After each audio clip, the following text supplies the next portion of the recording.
Alright, we can do that. I'm actually going to do this really quickly before I start. I'm just going to do this.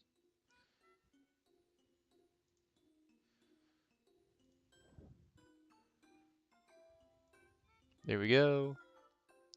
YouTube dashboard. Edit. Throw this in the stream archive and tethered playlists. And I need to share this with the cool people on the Discord. Let me go ahead and go back to away so I can open up Discord.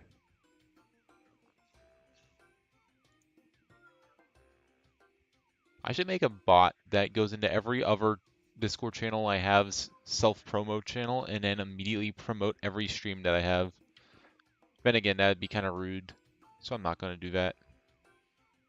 But I'm in my own self-promo channel. I know I need to be in stream notifications to let all the cool people know. Where is Notification Squad? Notification Squad.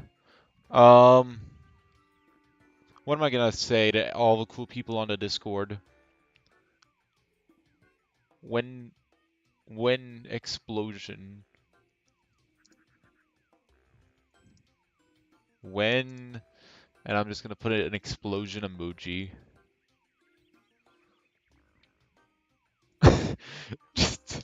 just like the emoji head exploding.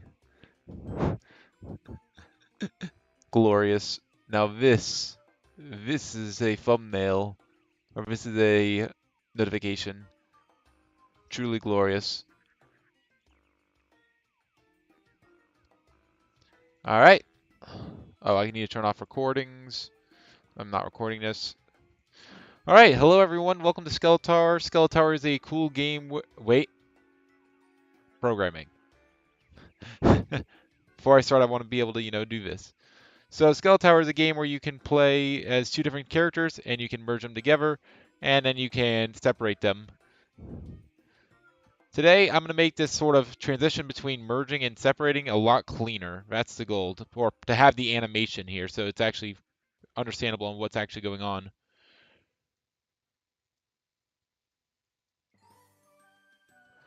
So right now, you just kind of fly towards the other player, and clearly that's not what I want. What I'm going to do is when you go ahead, the goal for today is so that way when you go ahead and press down, like right here, to merge the two skeletons, right now you just fly over to them. And that's going to be what the heart does. The heart's just going to fly over to the other skeleton.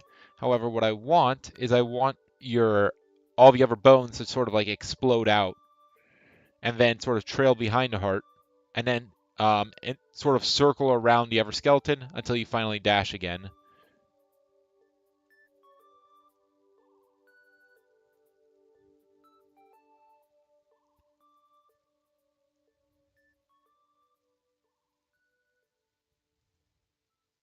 So yeah.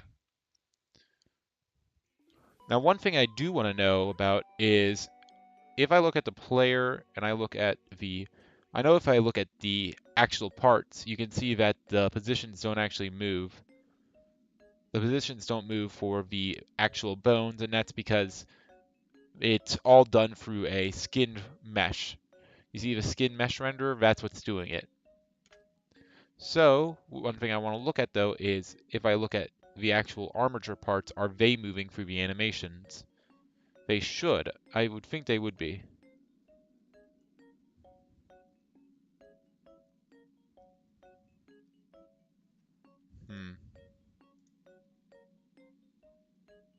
Looks like their rotations are, but their positions are not, which is interesting.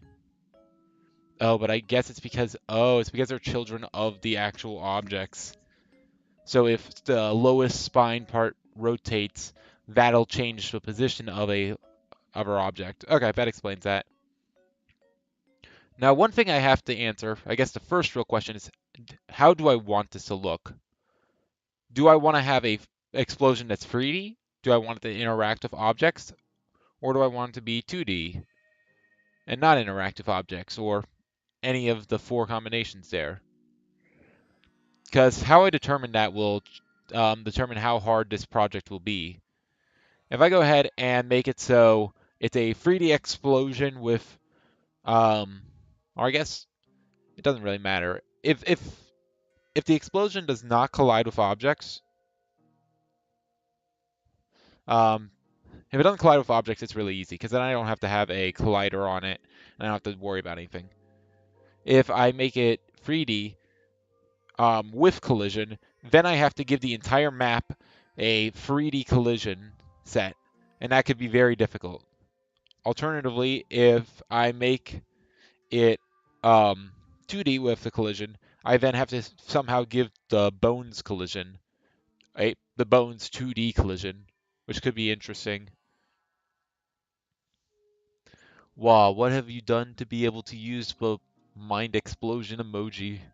Um, I went into Discord and typed explosion because I thought it would be a funny thing to post. So then I posted the mind explosion. So,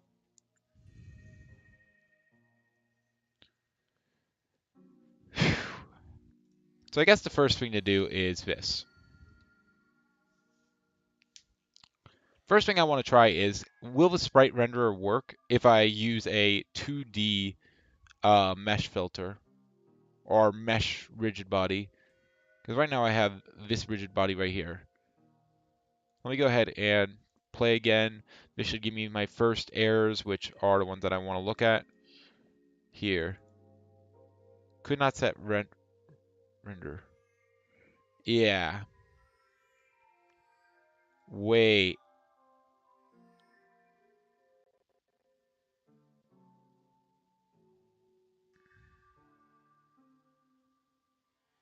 Also, I can't add component of type collider 2D. Okay. So I guess first things first, we need to add a... I was right about thinking that this was also wrong. This should not be collider 2D. I need a different 2D collider. And what I can do is this. What I'm thinking of with a 3D 2D style is straight up Mario Galaxy. Yeah, basically, except this is cooler. Not really. Something I should be able to do is look at here. I want a sprite collider, essentially. But yeah, stuff like, not, not, yeah, space, the Battle Rock. Battle Rock Galaxy is what I'm thinking about. And a 2D section there. Alright, so area effector, box collider, buoyancy, capsule, circle, composite collider. I think it's composite collider that I want. Either that or a custom collider. Edge collider, friction joint, hinge joint, point, rigid body, slider joint, spring joint. Let's try a composite collider 2D. Composite collider 2D. Composite collider 2D. Now, I have absolutely no idea if this will work or not, but we'll see. Let's see if this creates any problems, first of all. Self-destruct detected.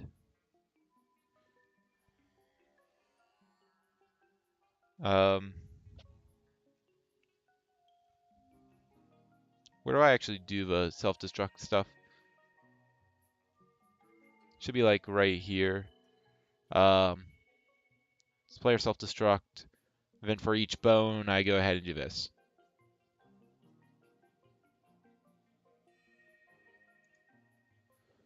Also, I think I need to change this from rigid body to rigid body 2D. So we'll do that as well.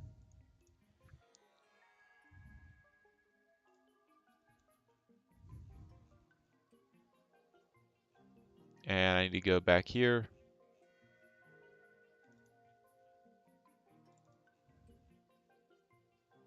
This should highlight it. Okay, no it doesn't. Sure. Why not?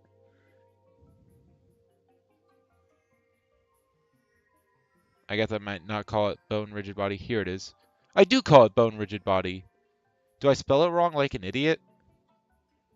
Rigid body, and then bone, rigid body. I don't think I'm spelling it wrong. I don't know, it doesn't really matter. Anyway, this needs to be 2D.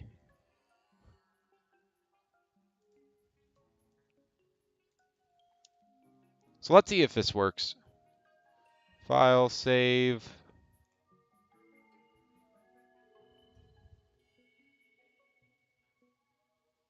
There we go. And now, it does not look like it likes it.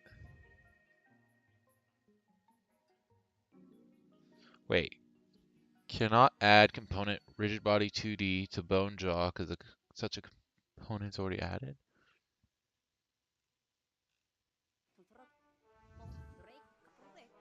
Okay.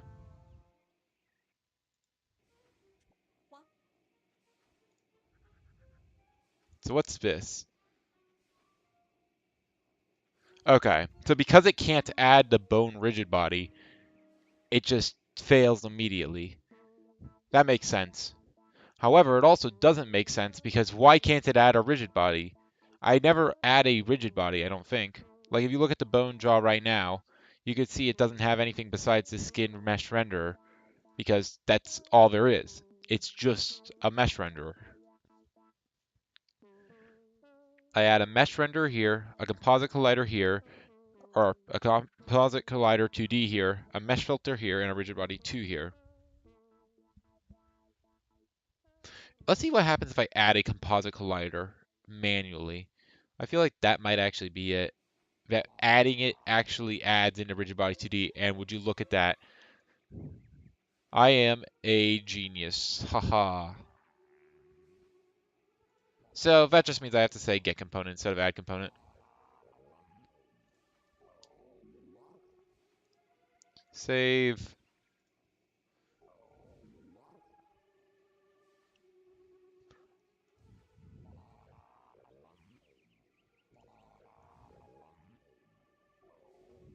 And just like that, there is no mesh collider attached to bone jaw.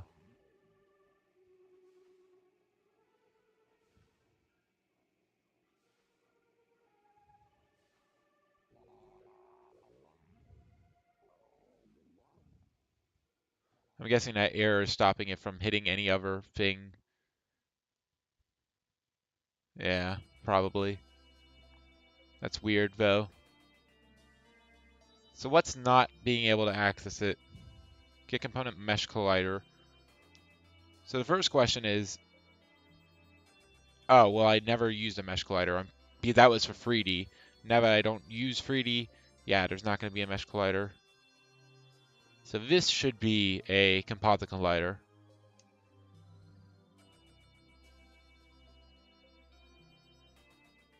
I think I turn it off here. Yeah, turn it off right here. So this might actually fix it. This turns this on. This turns... Wait, what? Oh. This is not needed. We can just set that to one line as well. Make it fit right. Oh, but I wanted to add an explosion force. That's why I had it this way. Okay. Now, if we go ahead and compile again, this may work. I should just fall down. One thing I do want to do first is I want to look at the actual composite collider. Okay, you see, I double-clicked on scene because I wanted to go to scene, not because I didn't want to go to scene.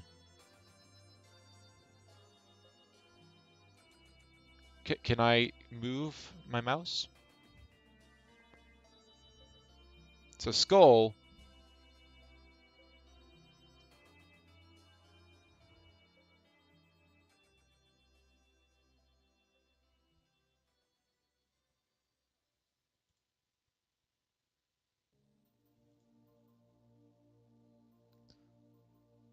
So where is...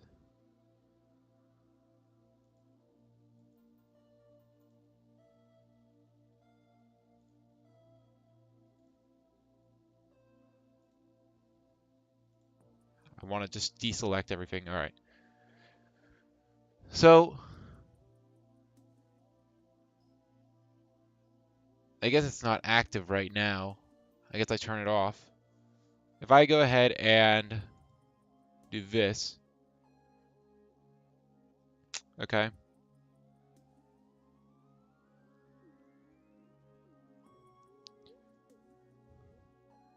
So this is just falling through the map.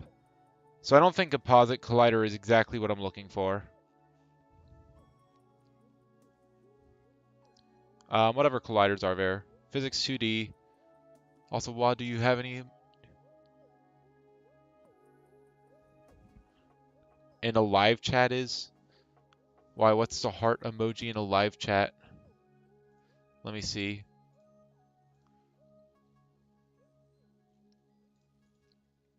Heart. I mean, there's a lot of different heart emojis. There's hearts in all different colors. You got a regular human heart. You have relationships. You have... Oh, there's like emojis bubbling up in the side of a chat. I don't know if that's new or not. Huh, neat. There's this weird emoji.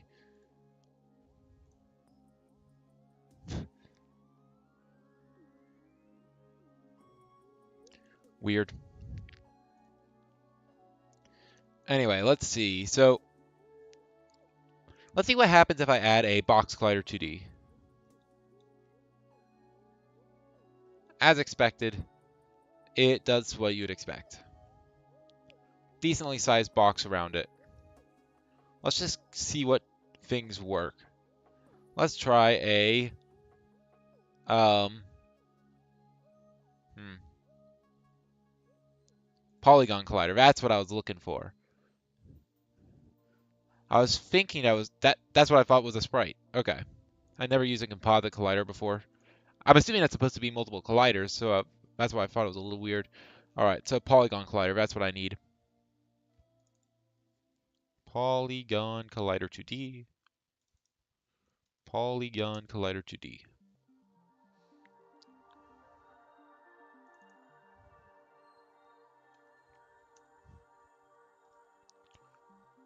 There we go.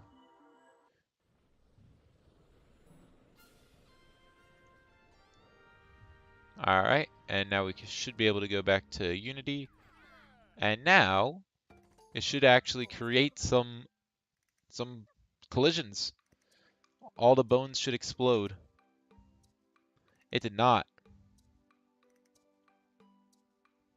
Oh, but now that I've done that, now I technically need to add the rigid body 2D again. Because it's not a composite collider.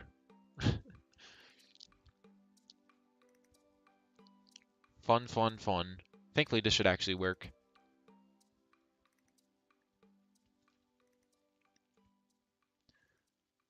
Bro, I'm dead.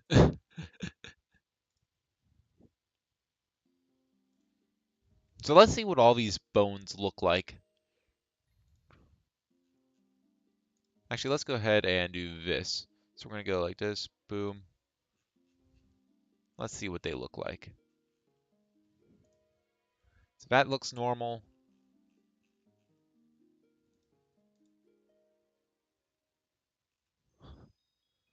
So bone jaw. Where is its polygon collider? Points, paths, size 1. Is it because it's so small it doesn't have enough points? I love being in a Unity editor because I can't use the orthographic view because it's stupid and dumb and bad. Alright, so that doesn't have any points. That doesn't have any points. That doesn't have any points.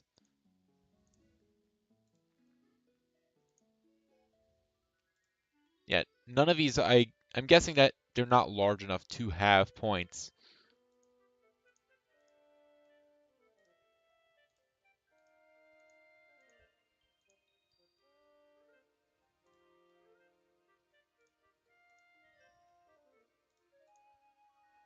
I'm surprised that that's not large enough.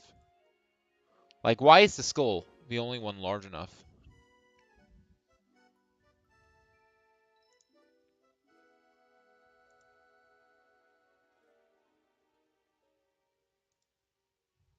Let's up this. Let's see what happens if I increase this.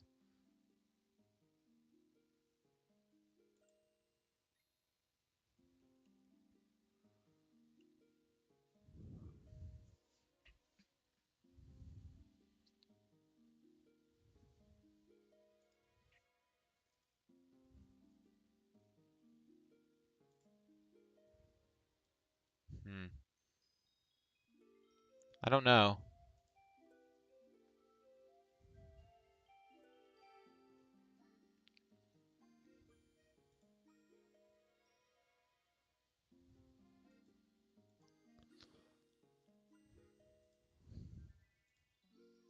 Let's say I add a box glider instead. That might be good enough, honestly. I don't need a lot of precise things or circle collider.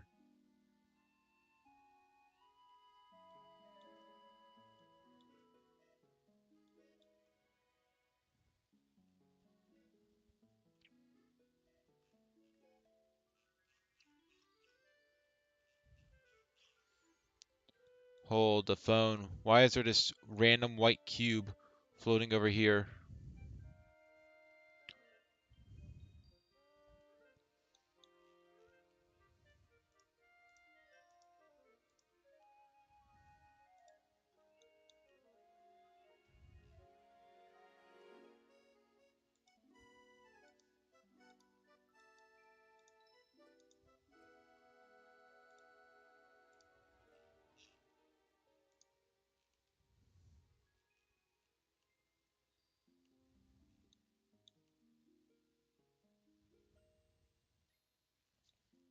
So this also actually has a polygon collider.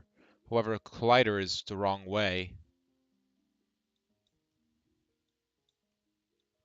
For some reason, it's generating the collider downward. For that one in particular. For the skull, how many points does it have? Let's see if this has any special properties. Size 1, no, this has the same.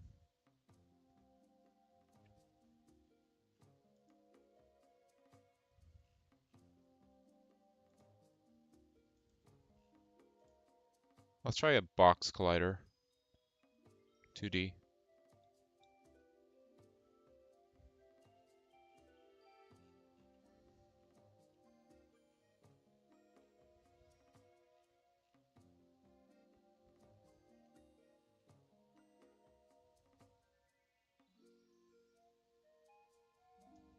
Nothing.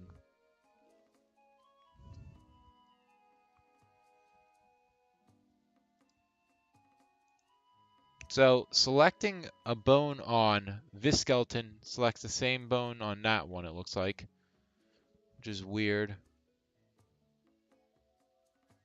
I don't get why that is.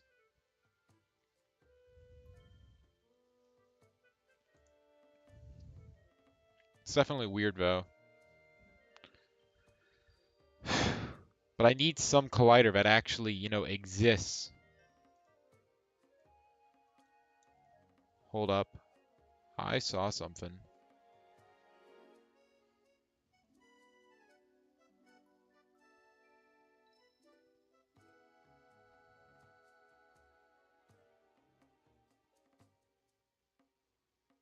Yeah, there we go.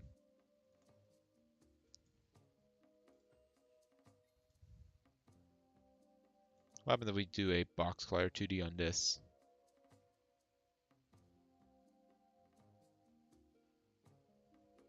The collider did not create any collision shapes as they were failed verification. Deemed too small.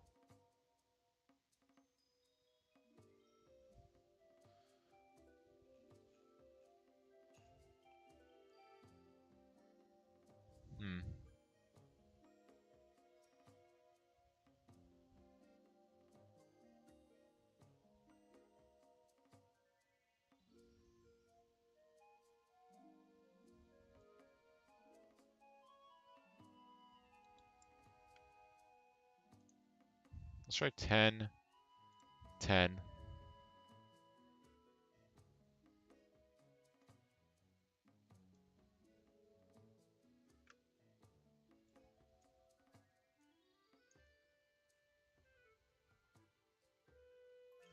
It says that it has a problem scaling, and this is multiplied by 50, and that might explain why. Hmm.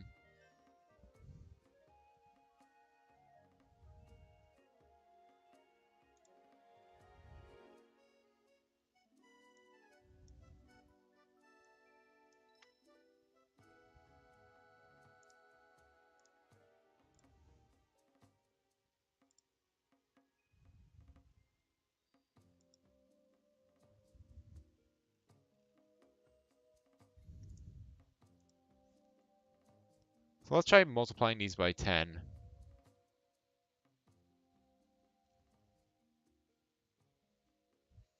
Or just in general, let's just try. So bring that up by, or by 100. Alright, that didn't work.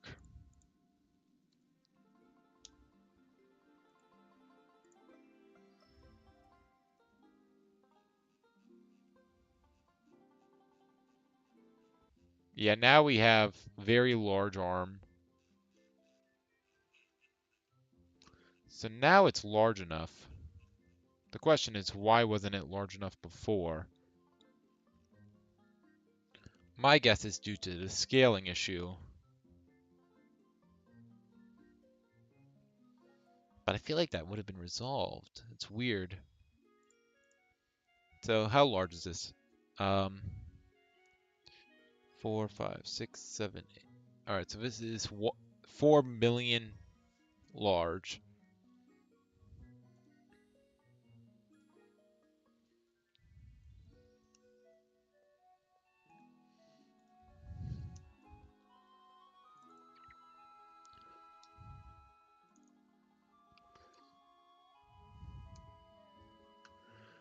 All right, so it has to be a minimum of 1,000 on a Y for some reason. I'm not sure why this is, but sure. Okay.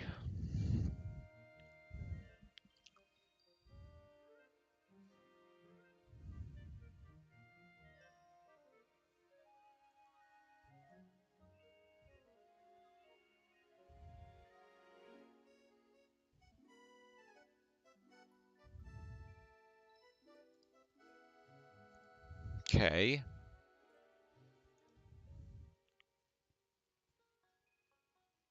So the skull works. I don't really get why the other things don't work, though. Is it because they are rotated? Or just because there's not enough points? Because this has 5 points. That piece right there is rotated. Let's see if this still lands. It does, even though it's rotated.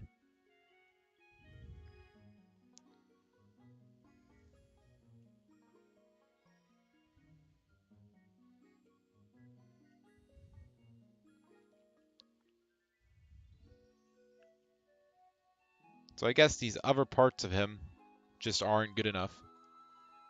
They don't have enough weight to them? I don't know.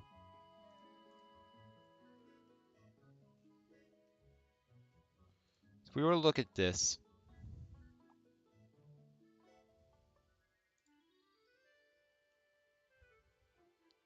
maybe because it's so flat if you look at it from the side, or the intersection point is so flat.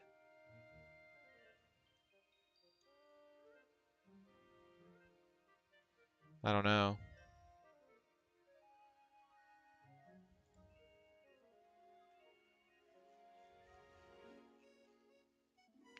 Gosh, I hate Unity sometimes. Why can I not just move my damn cursor to the right? Here, which part am I looking at? Bone jaw. Focus in on that. There.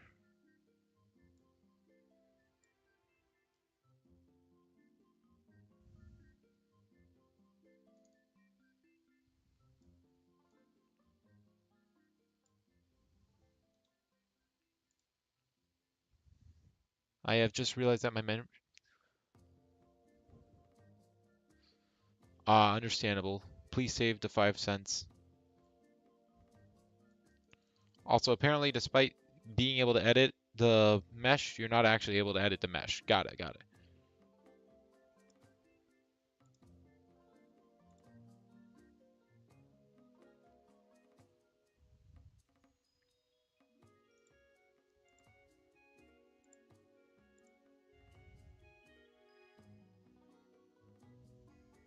What about an edge collider? Let's see what that looks like.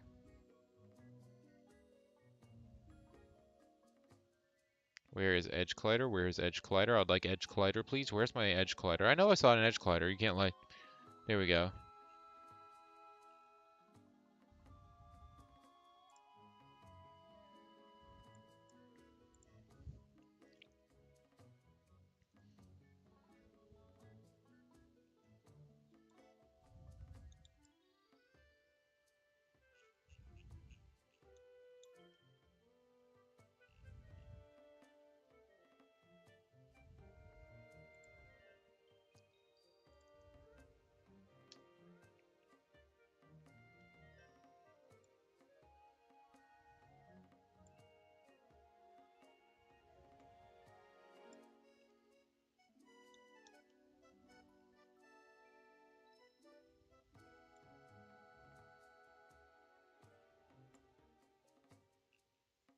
I don't know.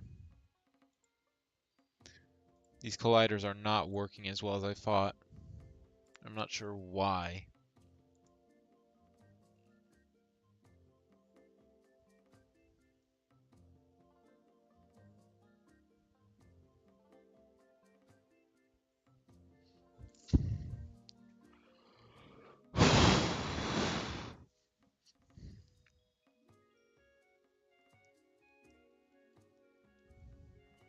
Now, I do have another way of doing this, possibly. It's just going to be more annoying. If I were to guess, the reason I'm having this problem in the first place is because the models are being scaled up, which in turn means the colliders have to be scaled up, which means, in turn, in order for the collider to be scaled up, it first is creating the collider, assuming the model is really small. And because it's assuming the model is really small when it's making the collider, it just makes a couple of points, which isn't enough for an actual collider. Then when it gets scaled up, you're just left with those couple of points, which aren't enough. As such, what I could do is start off by making a sort of dummy game object for each of them that acts as a parent. That way, the parent basically takes it has the scaled up object inside of it. So, and then you put the collider on that.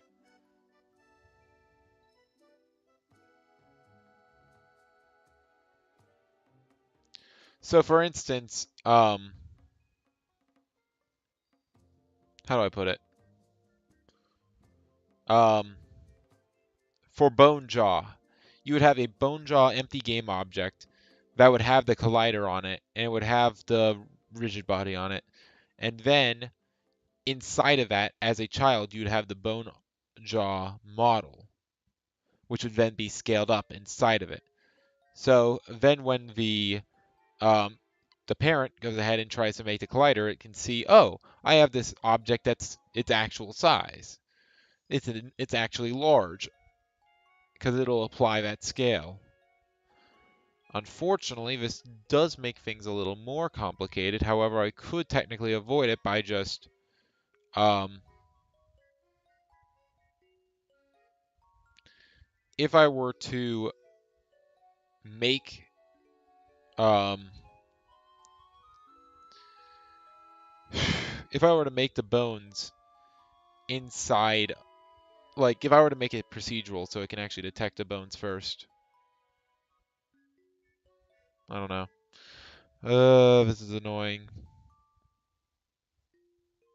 Alternatively, something I could try is actually going back into Unity and trying to apply the bone scale. Or going back into Blender, I mean. Then, you'd have an object that isn't massive.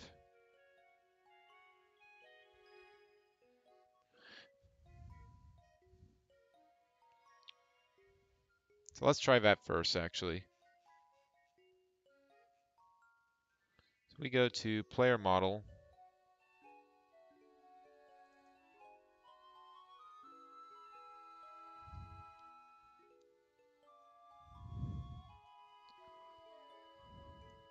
So if I look at this, its scale is 4.3.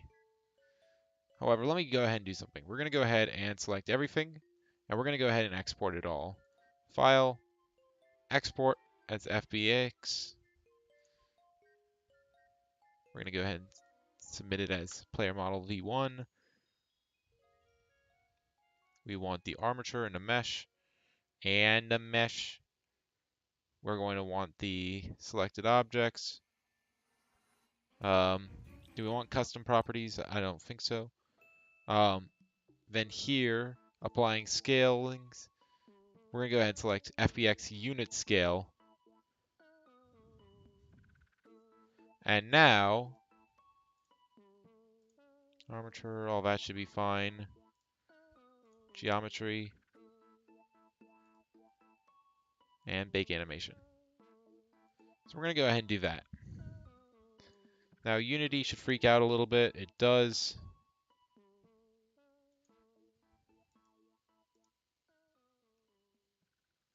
For some reason it decided to go ahead and make this.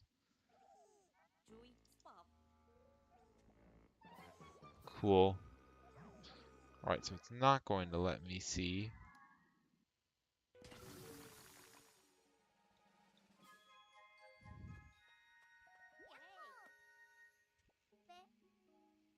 So let's go ahead and first see if this actually worked. Yeah, as you can see, the scale is now smaller than what it actually is.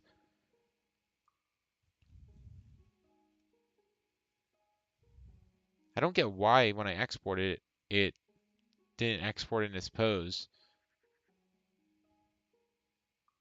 That's actually really weird though.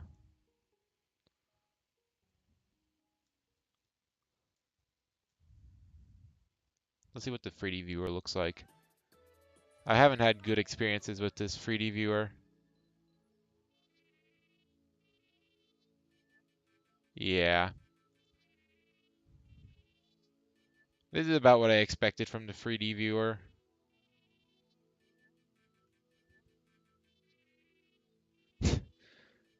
Man, it really is a great 3D viewer, isn't it? It captures the skeleton perfectly.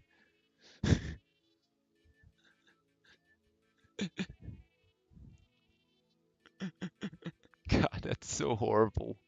It's just ripped apart.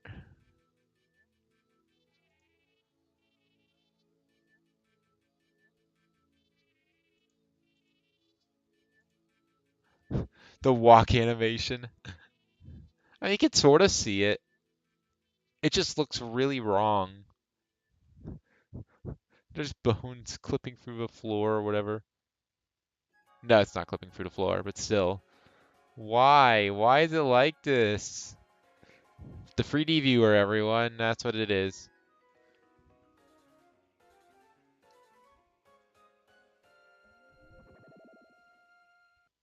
Oh, it actually is still working.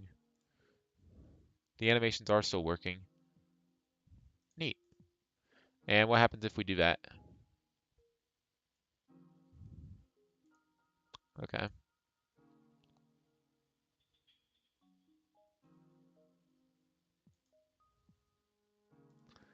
So if we were to look at the skeletons, skull, polygon collider,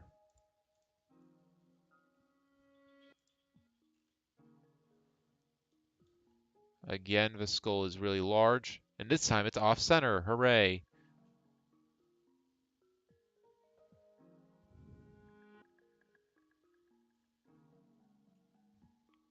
Why?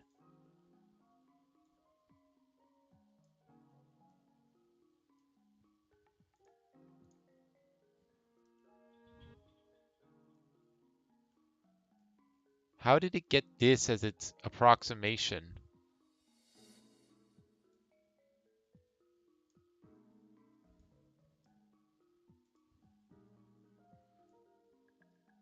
And now this is this approximation.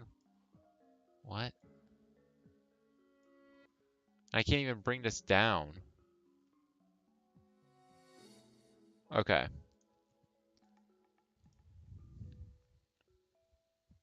So now if I go ahead and do this, let's go ahead and try to replace one of these with a box collider.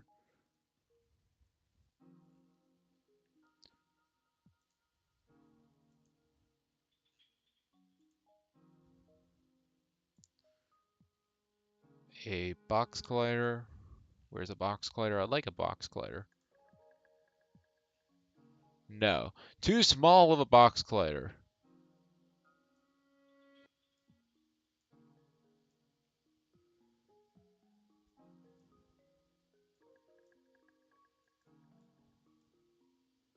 How large of a box collider do I need?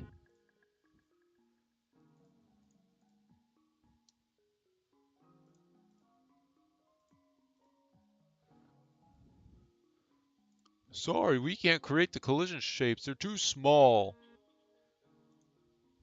Meanwhile, the box collider is so large you can't see it.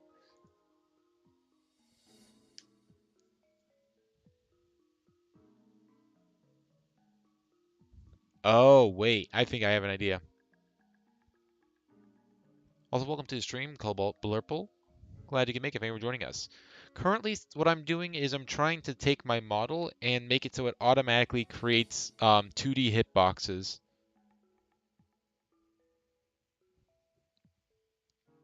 That way, I can have the player explode. I think I just figured out what one of my problems is. If I go ahead and turn this into this, yeah, I think that's my problem. I think the problem is that this is rotated. This job piece is rotated, and as such, it's rotated 90 degrees on the X, which in turn makes it so that way when it tries to actually show this, yeah, now you can see it's a giant box. I see now. Okay. So the good news is I figured out the problem. The bad news is it's going to be really annoying to fix because I have to do what I was thinking about doing before for the scale anyway. So first of all, for the people who just joined, welcome to stream Gustavo Fring from Breaking Bad. But yeah, so the thing I'm trying to do is I'm trying to make it so when you die like that, your bones explode everywhere. And the problem that I just figured out is that you see, um, your model has a lot of parts, and those parts are normally rotated.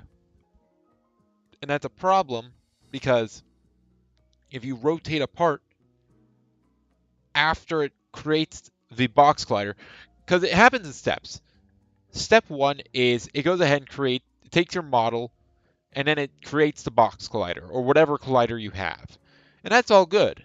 And then it goes ahead and does all the transformations up here in its transform tab. Up here in this transform tab, it does all this. So it scales it up, it'll go ahead and rotate it if it needs to. And that's a problem. Also, welcome to the stream Cascade EDM. Glad you can make it. Thank you for joining us. So when it rotates it, I have a 2D box collider, right? So it's in 2D. But then I rotate it, and some rotations are on the X. So when you rotate a box on the X, it now becomes flat on the XZ plane. So it just kind of becomes flat. And when that gets converted back into 2D, why did it just say 0.106?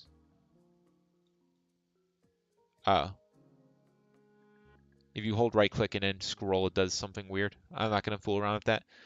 But yeah, so it rotates it into this XZ plane and then converts it back into 2D.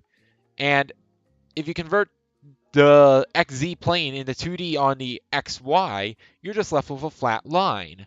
And that flat line, well, that's not a square, it's a line. So you can't turn that into it, and that's why it's throwing that error.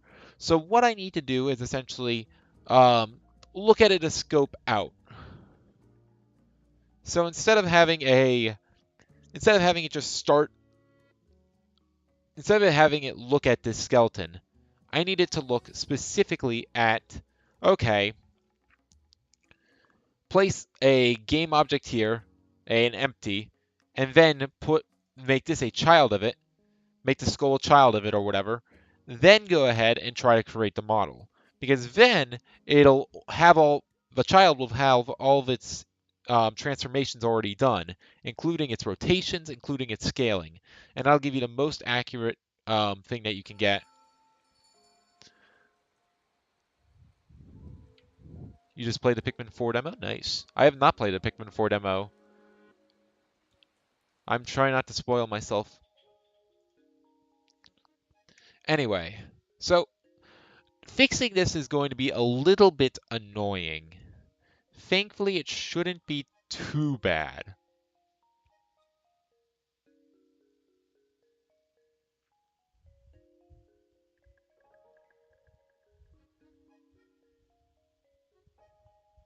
Hmm. I think if I add objects, it'll go ahead and screw it up. I would basically create recursion if I did it here. As such, what I need to do is I need to do... Wait, why am I not using 4 each? I don't know.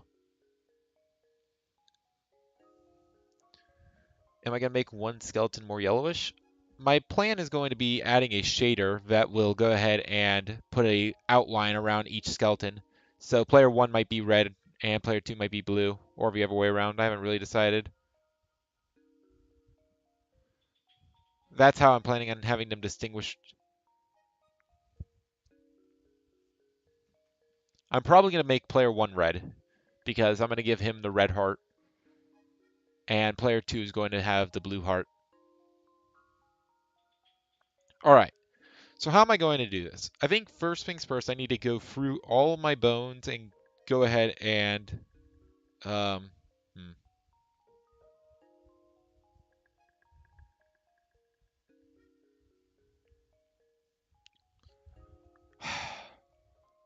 This is annoying because I know what I need to do, but it's just weird.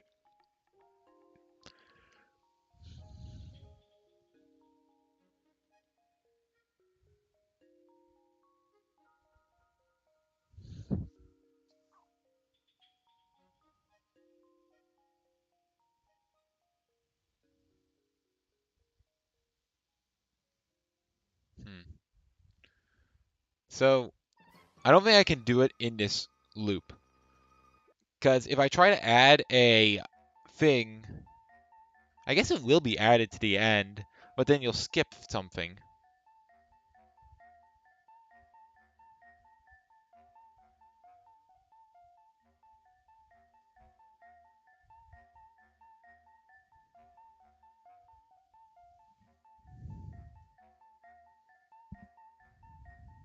So I need some way of selecting all the bones. Oh wait, I have a list of all the bones right here. That's literally what I do in this thing.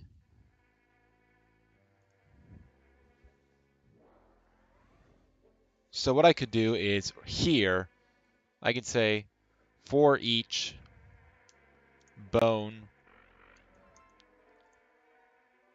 or game object, bone in bones.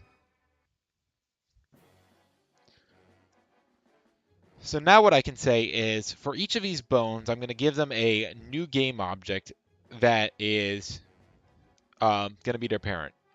And then I'm going to make that parent's parent the original thing.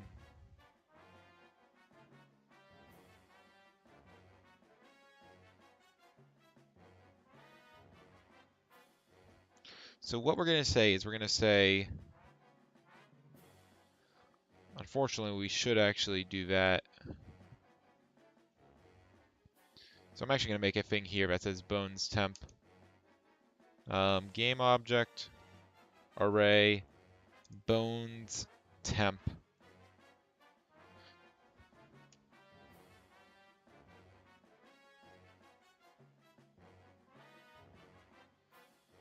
When I go ahead and make bones, or I don't make it there, where do I make bones? I make it right here.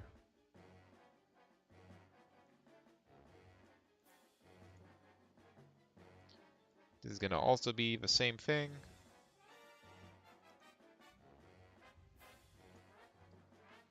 Equals. Now when I just go ahead and do stuff to bones, I'm going to make that, I'll make this bones temp. There we go. Make sure I'm not being dumb. Okay. Bones temp. So now what I'm going to say is that, first of all, I'm making this a get child. So this is a player model, so I can use that to my advantage.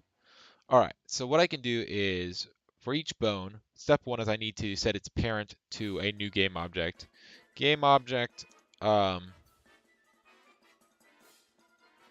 going to say bone dot name.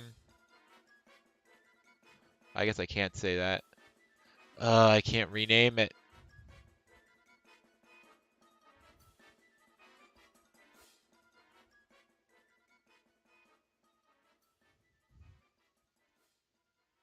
New, I want to say new object. Honestly, game object works as well. Game object equals new game object.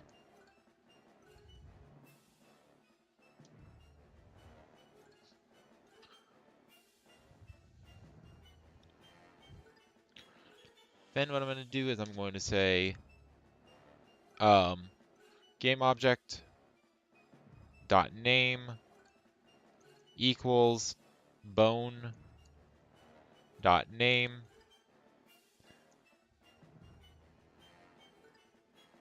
I'm also going to add parent to it.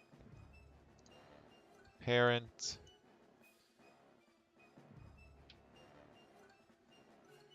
There we go.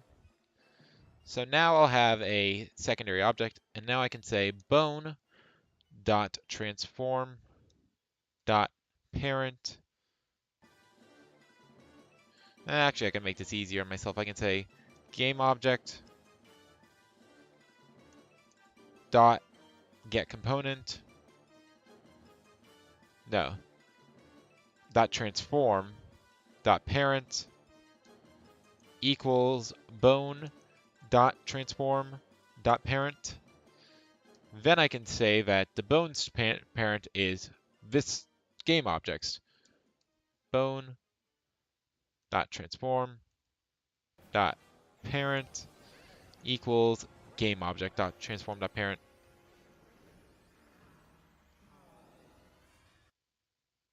No, I just make it game object dot transform.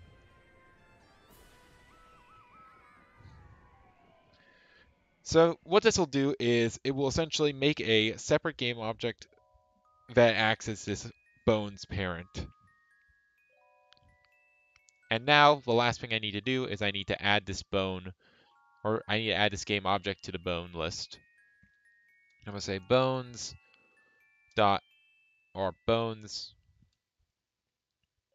Oh, so that's why I was using a for loop. Yeah, that explains it.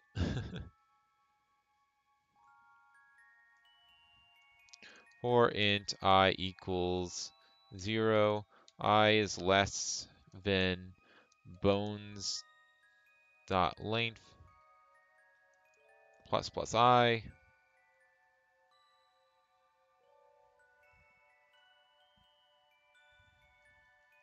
I watched Super Paper Mario Coinless video. Nice. That wasn't one of my best, but it was okay.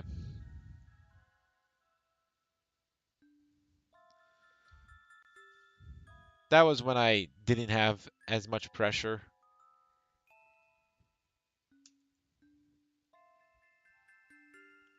I think that came out like right around the time as Pikmin Whistleless, when I was just trying to get through a bunch of smaller challenges. Like, there wasn't really that much hard with Paper Mario Coinless. That's why it was such an easy video to make. I don't think it was a bad video, but I wouldn't call it one of my best. So here you need to say temp, bones temp, and then I need to use I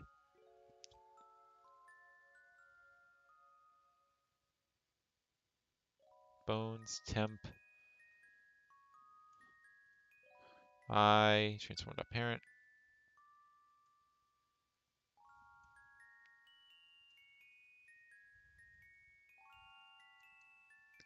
Pikmin Whistleless. Not really. I mean, there was a couple of spots in each game that, like, obviously I ignored the tutorial for Pikmin Free because it's basically a cutscene. But besides that, I don't really remember struggling all too much. Pikmin 2, I think, was the worst, though. That just took the longest. I think I made that like a 50-minute video.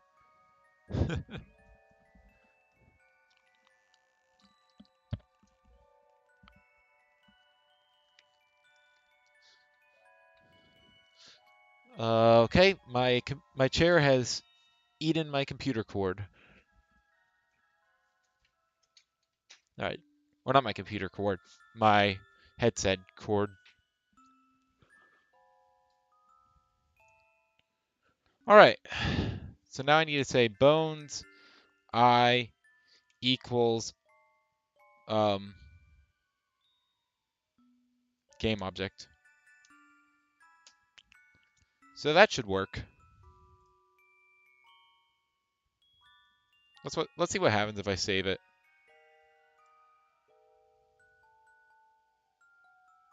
What breaks and why?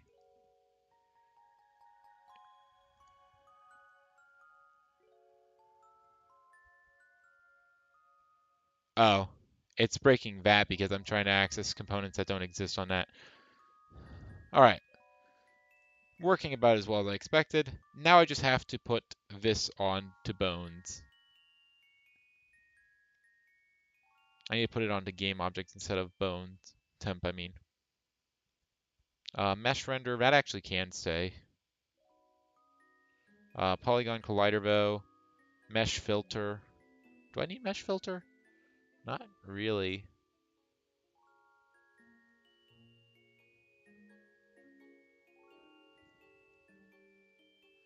Hold on. This is create mesh.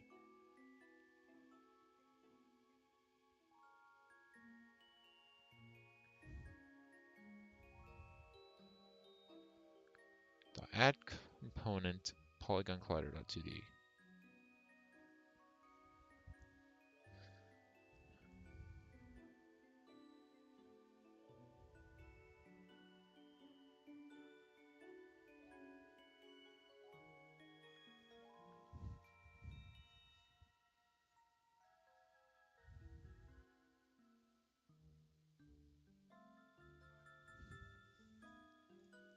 Let me try moving this up a little bit.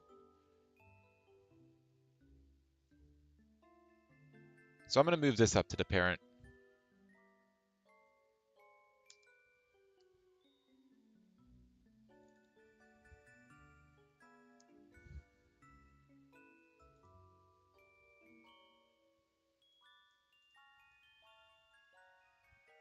I'll also move this into here.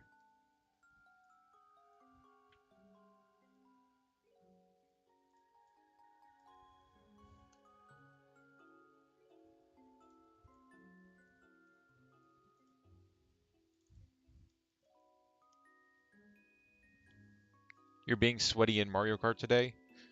Nice. I haven't really played Mario Kart recently. I haven't touched Mario Kart Tour in probably a few months. Honestly, ever since I made the... I just basically stopped playing as soon as I made the Mario Kart Torture video. The Mario Kart Torture. I, I I just stopped playing the game. It wasn't fun anymore. The main reason I was going back to it every couple of weeks was just for more footage for the video. And after it came out, I just had no desire to go back. And obviously, I don't have Mario Kart 8 Deluxe. I just have the original Mario Kart 8.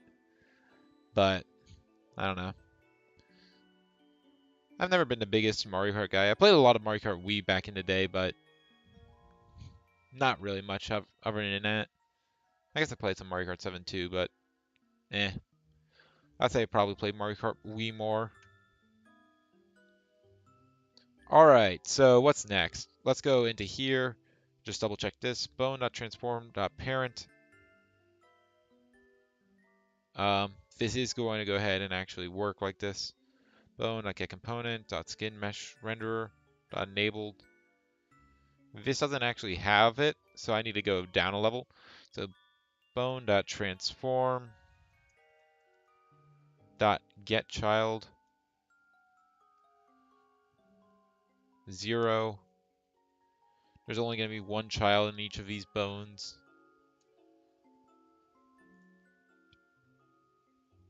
The mesh renderer, that's also going to be a level lower, I think.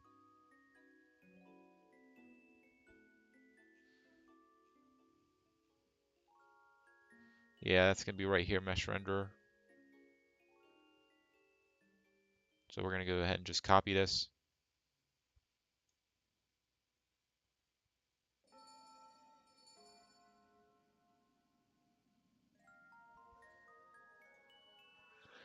Is Mr. Scooty a bike or a cart? It's a bike, I'm pretty sure. Well, actually, I think there's only carts. No, there's bikes in 8, I'm pretty sure, but they just act like carts.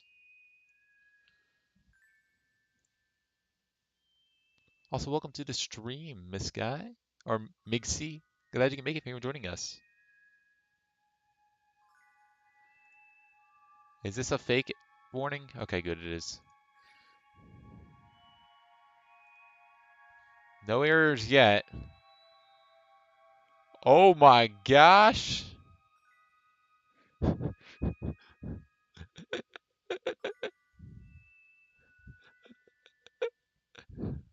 Well, that's an explosion.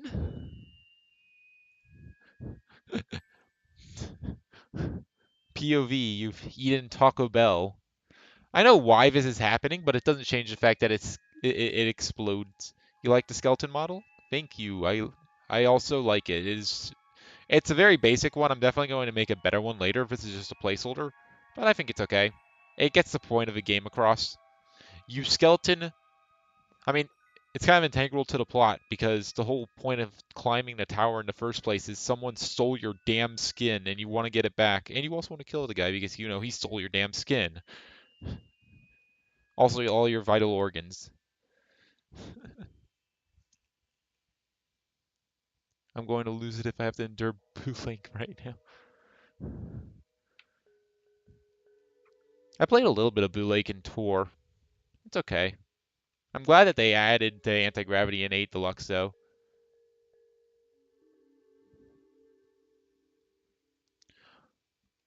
Alright, so let's fix the Taco Bell issue. Will you also have to get your organs? You're not going to be able to get your skin back. The point is just to get revenge out of spite.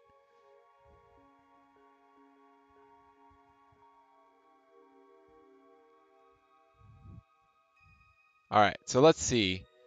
So when I explode, if we look at one of these models, also they are all staying really nicely 2D. If we look at like this model, it has a mesh renderer. Let's look at the, first of all, the clavicle. Why is its original position there? Why is it so offset? That's very weird.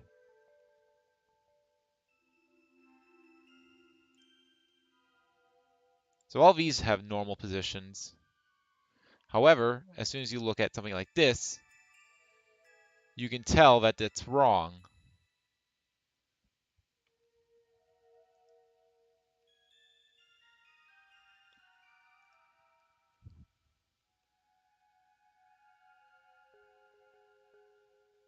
Also, that's just way too large of a thing.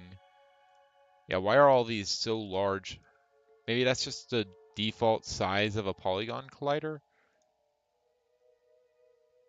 I don't know, that's weird though.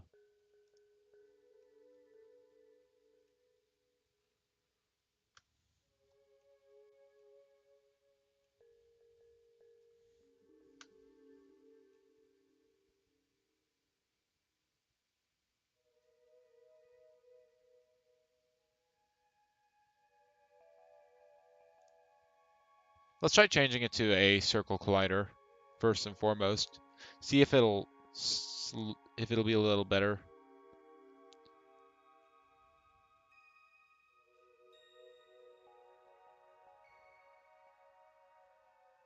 Also, I'm going to change this from get component polygon collider. I'm just going to turn that to a collision collider.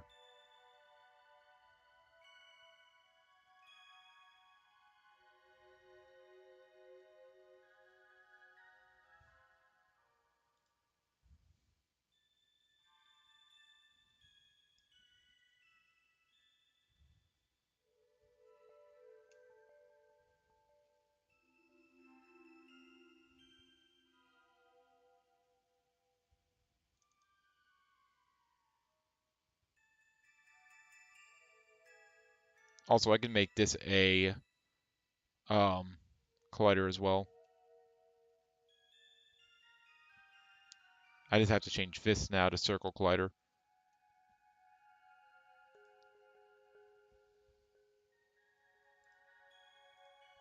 Now, if I ever need to change it, I just have to change it in one place instead of a bunch. Do you know what platformer this will be most likely? Or most like in terms of physics, controls, mechanics? I would say in terms of controls, I'm going to try to make it most like Celeste. In terms of mechanics, I would say, or mechanics and, well, I guess physics are also like Celeste, but mechanics I'm going for New Super Mario Bros. Wii.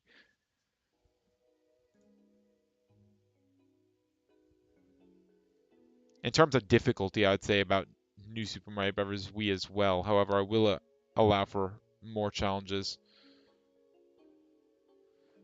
Oh gosh, the bones.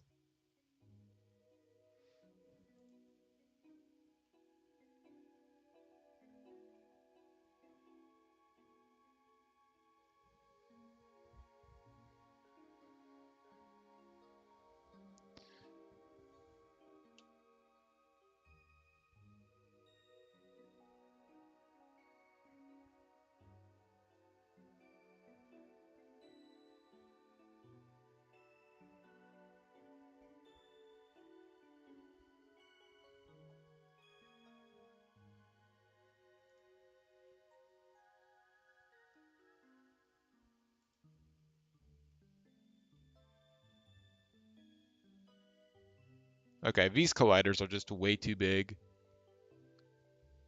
Can I shrink them? Where is the... Oh, up here. Yeah, I can decrease the radius. Are all of them just 0.5? Looks like it.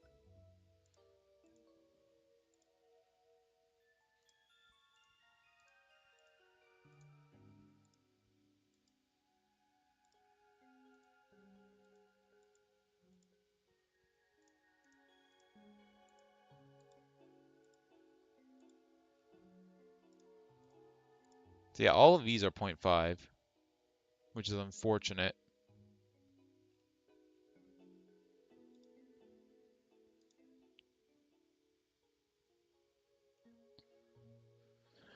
Okay, so all of these don't actually construct it well. They just decide how big it is based off of guessing.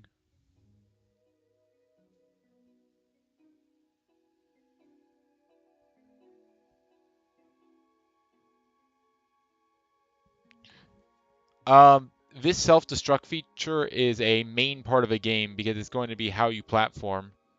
Essentially, whenever a skeleton self-destructs or dies, their heart goes ahead, or their half a heart goes to join with the other skeleton's half a heart. And all of their bones basically become an ability. So, if you go ahead and obviously, it'll look weird with the current animations, but if I go ahead and self-destruct, you saw the heart go into the other skeleton. Now I can go ahead and go up and shoot that up. I can fire this in any direction and then start moving around again. So if I wanted to get up here, I can't actually make it normally. But if I go ahead and just shoot my soul up, my heart, now I'm able to go up. I can just continuously do that.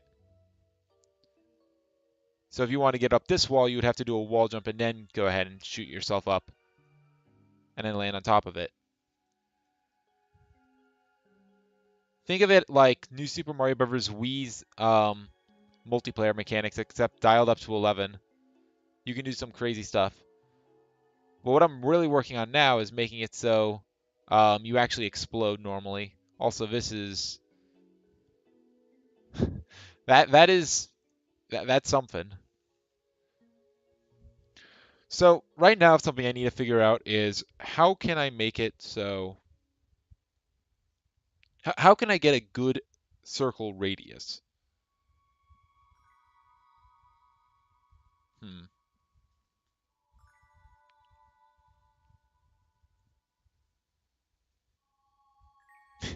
Just like how Hector self-destructed himself to kill Gus Fring? No way, that's a Breaking Bad reference.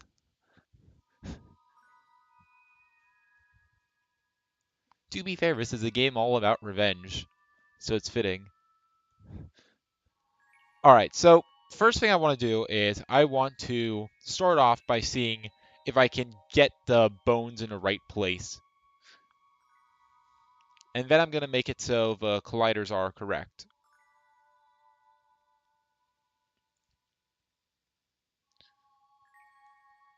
So we're going to start off like this, actually. I want to see where do the bones go initially. Because when you self-destruct, your bones should go to where they should be, if that makes sense. So if I go ahead and boom, boom. So that kind of worked. But you can see that the bone is here. However, the um, the parent is down here. Why is that? This parent's down here. All of the parents are down there.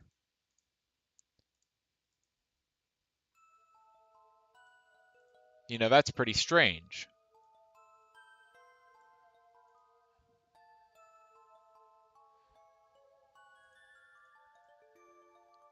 If you look at the heart along with the player model,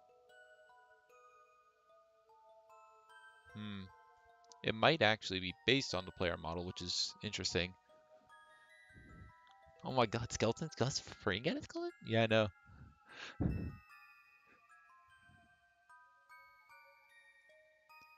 Alright, so player 1 is here. However, all the model parts are here. Let's go ahead and increase the frame a little bit. So player 1 is moving down. RV's moving at all.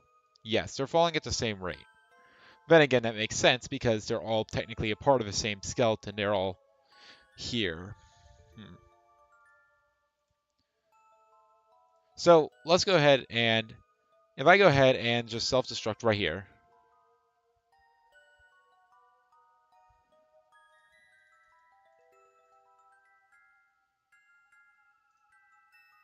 Okay, I pressed down, but sure.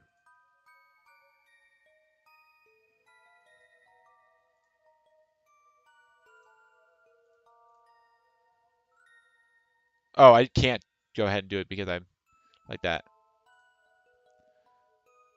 So surprisingly, the model actually stays in the right place.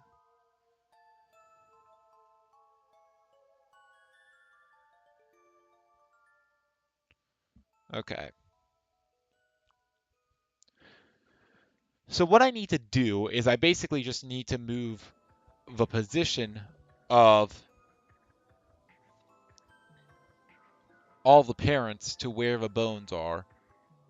And then I need to reset all the basic bones positions. Okay, we can do that. So what we're going to do is we're going to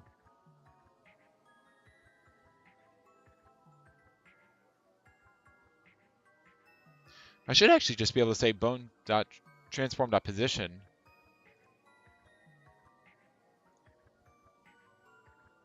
Then just reset it that way. Yeah. Okay, I have an idea. Make pigarithmic enemies from Super Paper Mario. Pigarithmic pig pigarhythm. Only pig enemies that I know from Super Paper Mario are the ones in the Woe Zone. Have I ever made a 2D platformer before? Kind of.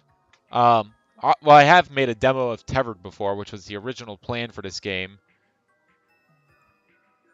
Here. But then I went ahead and obviously started making Skeletower instead. But since then, I've gone ahead and made Ponpoko 3D, which is a remake of an old arcade game called Ponpoko. So I made this game.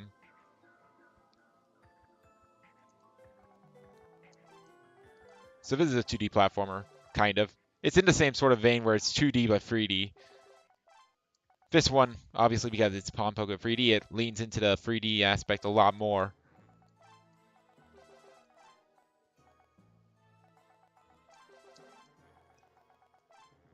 But obviously this game's a lot less complex than Skeletower is going to be because it's just an arcade game. There's only 20 levels here, and they're all this sort of short. The very black box sort of thing, I think is the right way to say it, where the stage is always the same in terms of size. But yeah, so I've done a little bit of stuff.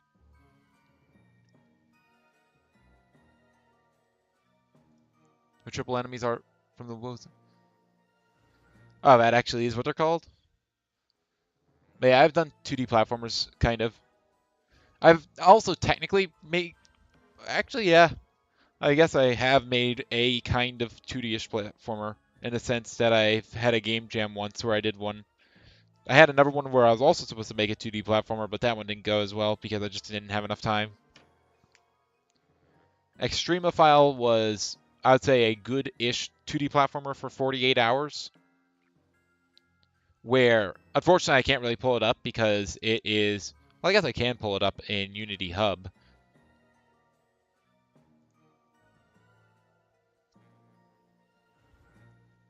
I don't think I ever actually showed this off. It's on my itch.io, but I don't think I've ever actually shown the game. I made the physics engine for it while a bunch of my teammates did stuff like the art and the music. I'd say physics and designing some of the gimmicks like the actual, well, player control and whatnot, how it actually feels.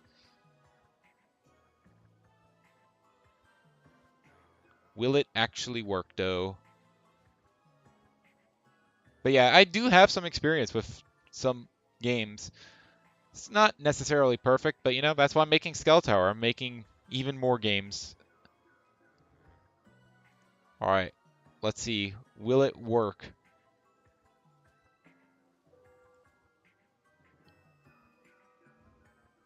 See, this is Extremophile. And the way it works is you see spikes on the ground. If you go ahead and touch one, you die. And when you die, you now create a platform that you can jump on. And it creates a bounty platform. So here we have another room. You can die on those spikes right there. But this level is supposed to show you about one of your abilities that we didn't really explore. We ran out of time. I forget what button it is. Okay, it looks like it's X. It's basically a spore shot, which if you hit the walls, it'll let you put spores on the wall. It's definitely glitchy, though. Here we have another fun level, where if you fall, you die. But if you land on that mushroom, you can go ahead and die on that. Launch yourself over. And then we have this level. Here you have to die here. Ah! This is honestly probably one of my more buggy games, because, again, 48 hours, but... You know, it could have been worse. It could have been Melancholy, which was another Game Jam game I had. That one did not turn out well.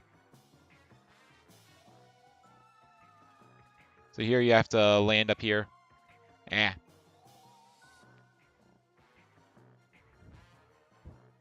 And then you have to die on a saw blade. And then, because it's a saw blade, it actually brings your mushroom around.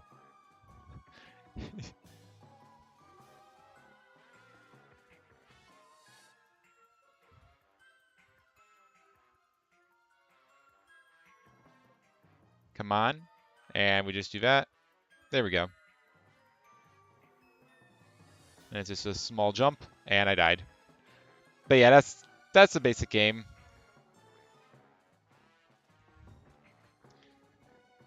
Try Tevered again.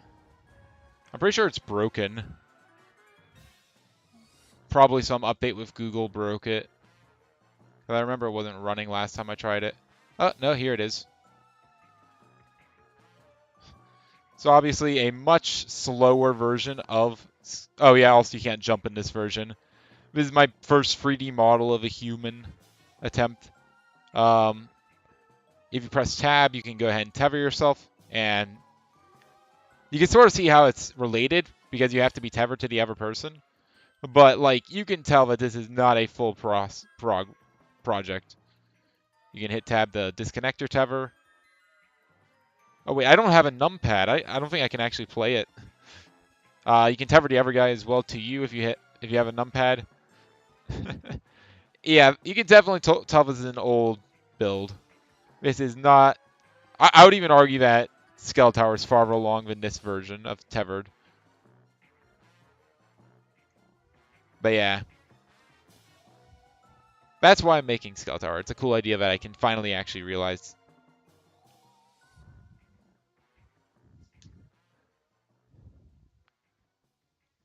This is a really creative idea. The theme for the game jams that I've had. The one with the mushroom, Extremophile, the theme was roots. So my team decided to go with mushroom roots. I've seen this monkey game where you're tethered to someone like that. I can't really think of any other games that use a tether mechanic. I don't know. All right, so let's make this. So here what we can do is we can do this. Before we make the parent, we can go ahead and say GameObject.position, not transform.position equals this.position. And then we can go ahead and after I parent it,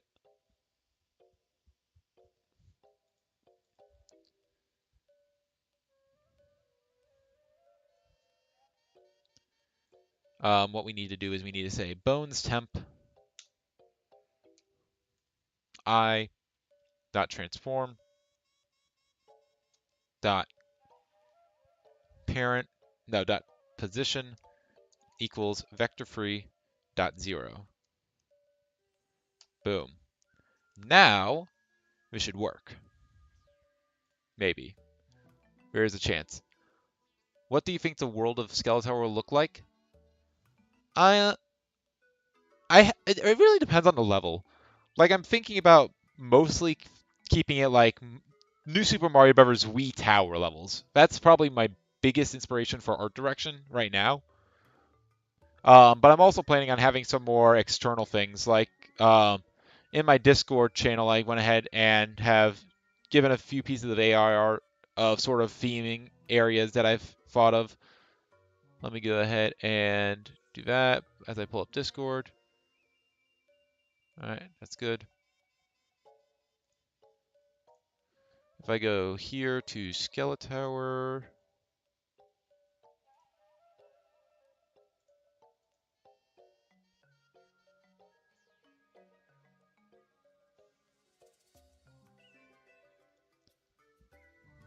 um,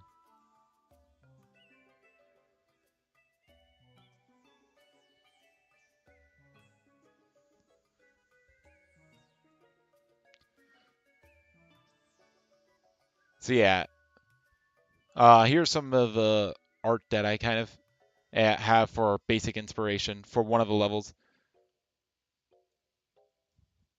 I don't know. I do have an idea for more skeletons. We'll see. There was this one horror game where you're a rat with a dead rat tied to your beautiful. The rat army.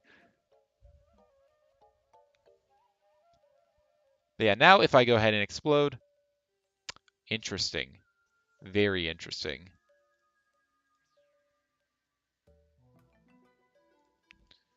So let's see that again. If I go ahead and boom. Oh, I hit X, not S. Okay. So that moved all the bones to the center for some reason.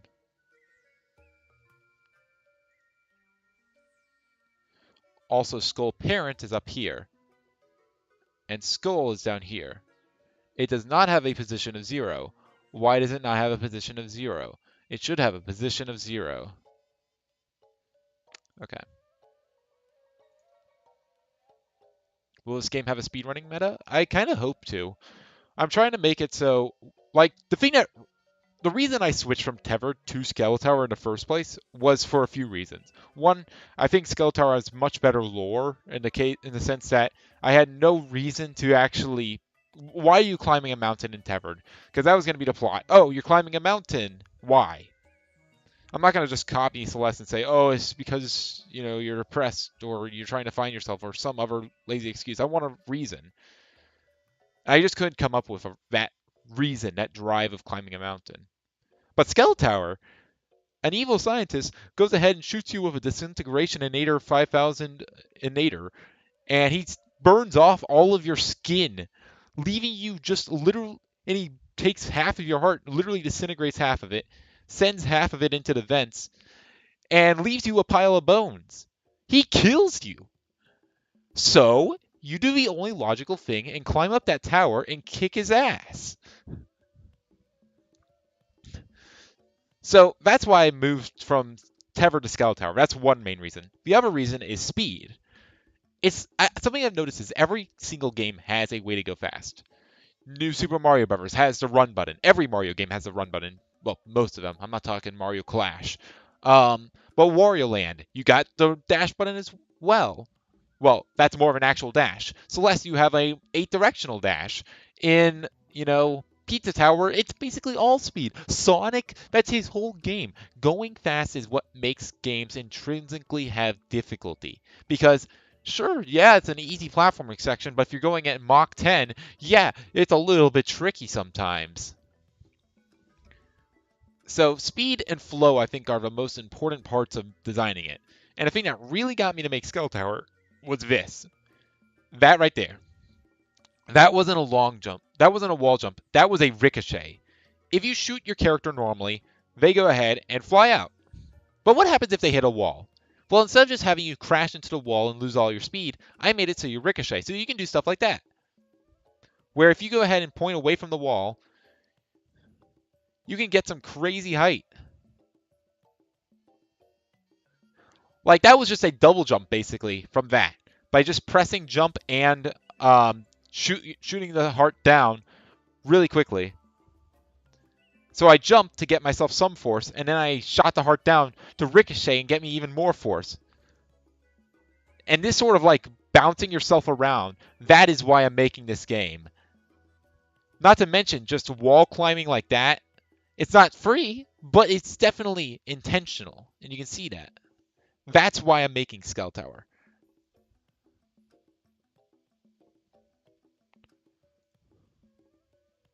That's the point of the game. All right, so let's see something. If I go ahead and click on this skull right here, where's the skull? All right, here it is. So as you can see, skull, its position is -5, -3, and then this is 5.8.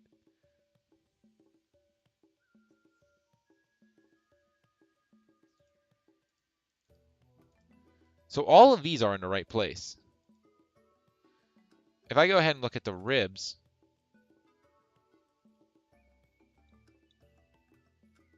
I'm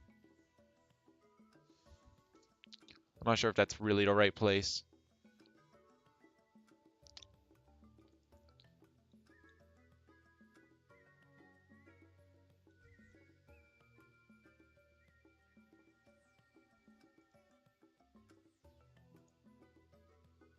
Yeah, thumb is out here, which isn't right.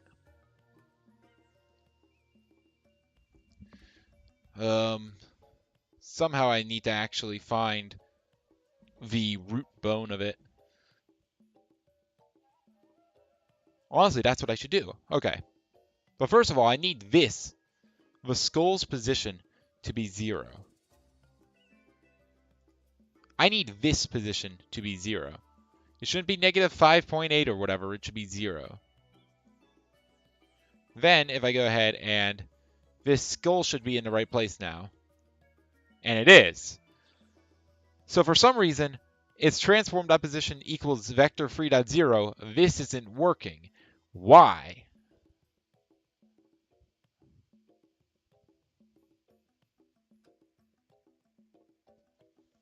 Unless this is setting its global position, not its local position.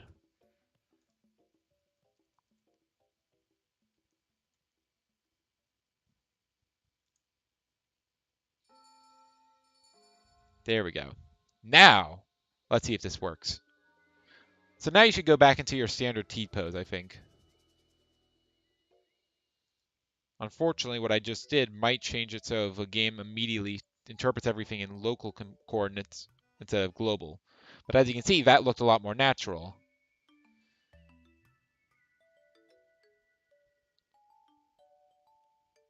Yep, skeletons are working.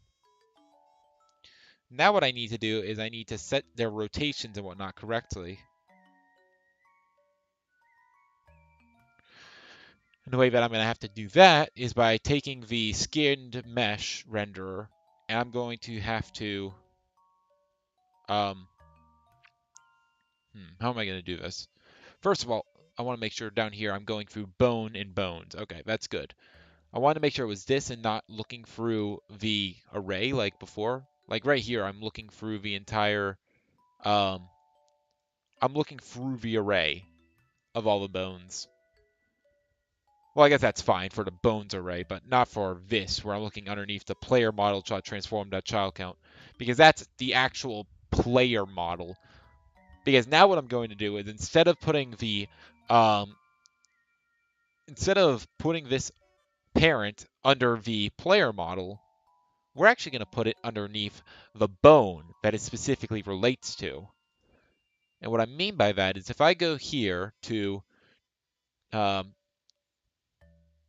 game object.transform.position, I'm going to change this from this .transform.position to .get component. We're going to be getting skinned mesh render dot, and then we're going to be getting the mesh. No, should be like a rig or something. What does it say in Unity? If I go ahead and click on this, click on a bone, root bone. So I should be able to get this dot root bone. And is this a game object? It's a transform dot position.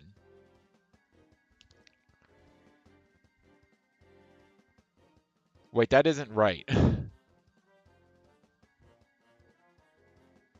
Hold up.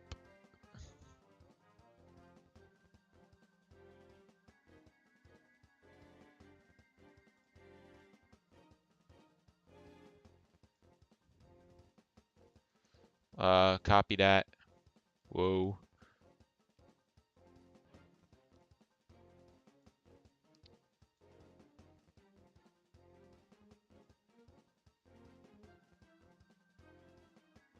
Actually, no, this is right. Because I do need to set its position to this as well.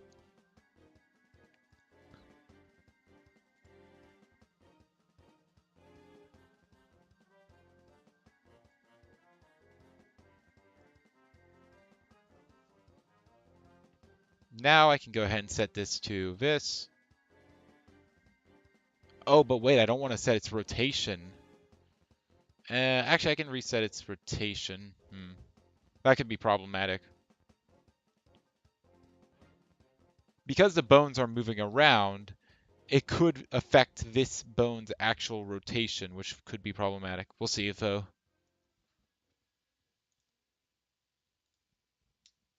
Let's see. So now all the positions will be correct. The rotations, however, may not. Ugh.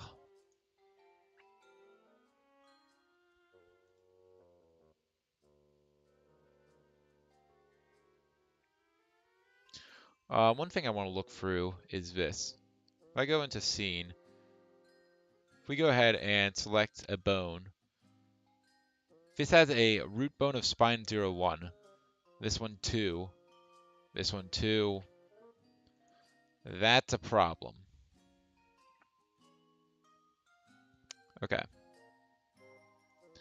Never mind. I thought these were all different root bones.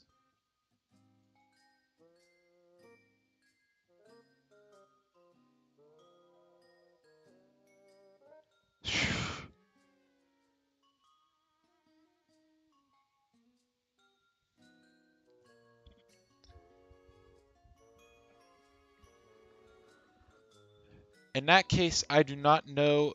Um,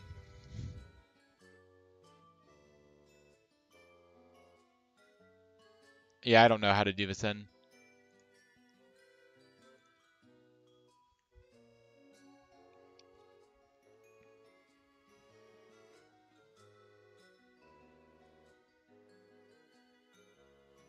Hmm. So here's the issue. The issue is I was thinking that was going to put it on the bone that it had the highest weight for. Is there any way to see that? Bone.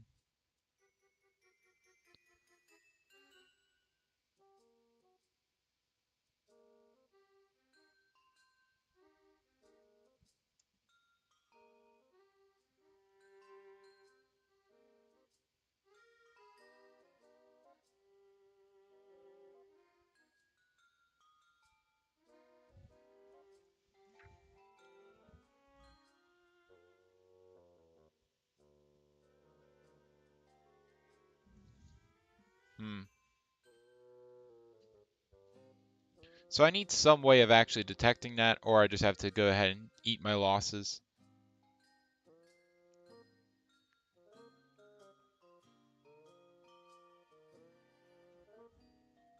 Unfortunately, I don't think there's a way to actually make this work where it would be like, oh, your root bone is your highest weight painted bone is this.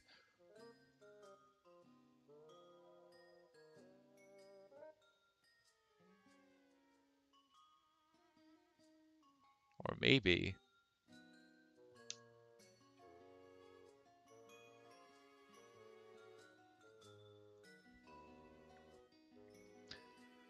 Never mind.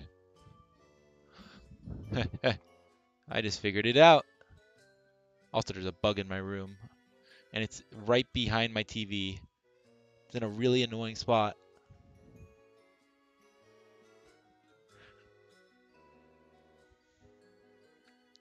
All right, but yeah, I figured it out. Okay. Okay.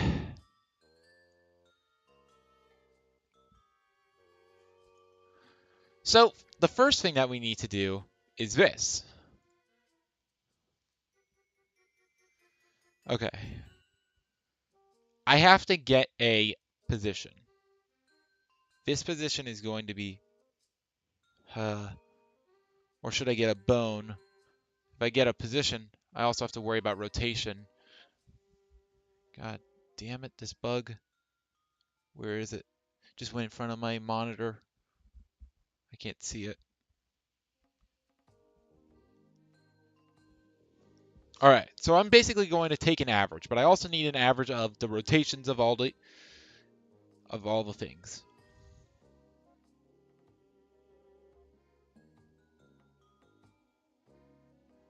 Now, it should be noted this is only done at the beginning of this.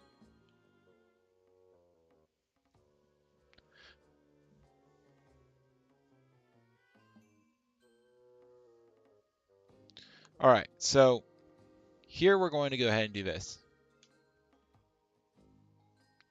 we are going to get the average position. Get average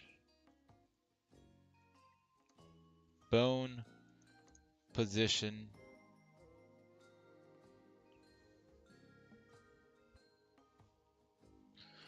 All right. The way we're going to do this is simple. We're going to go ahead and say for each, what does this return? This returns a float.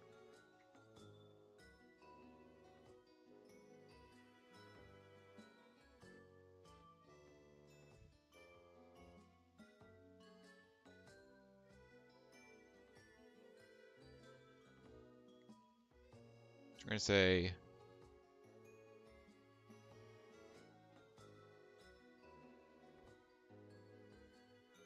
or I guess it should actually be a regular for loop because I don't think I can do that. So for int j equals 0, j is less than, and this is the fun part, we have to figure out how to get this, bones temp dot, or I dot get component skin mesh renderer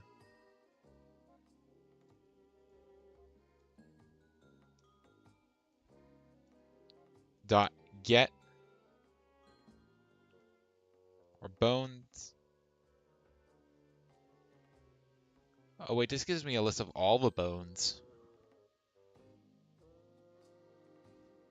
Oh wait, I can just do this then. Bones dot length, because that's an array.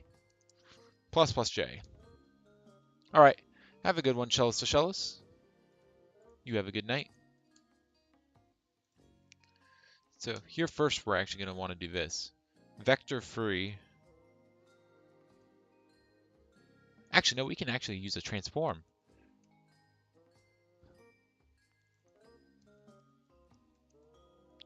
So transform, and we're going to call this, that's only transform, I need transform. All right, so we're going to make a transform called average bone transform equals, and this is going to be equal to new transform.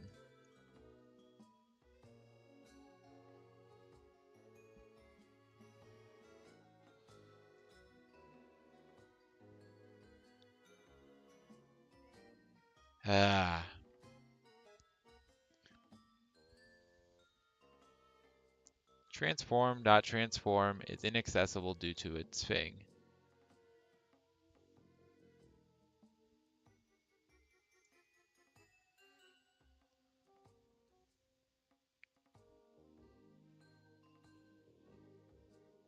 Okay. So I doubt I can create a new transform, but we can just create a set of transforms.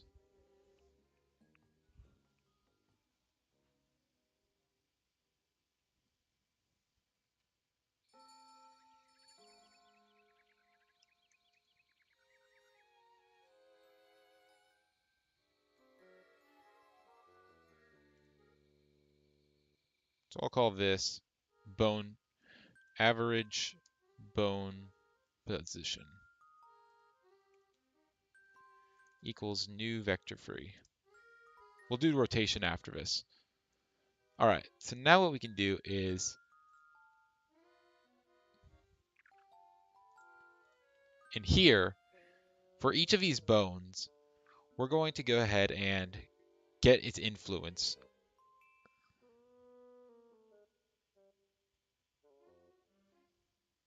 Float bone influence.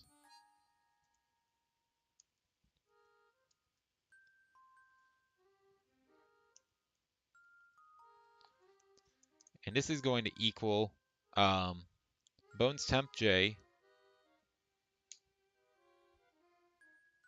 or I actually, it doesn't really matter, dot get component. They all have the same root bone, so this actually doesn't matter. but whatever. Skin mesh renderer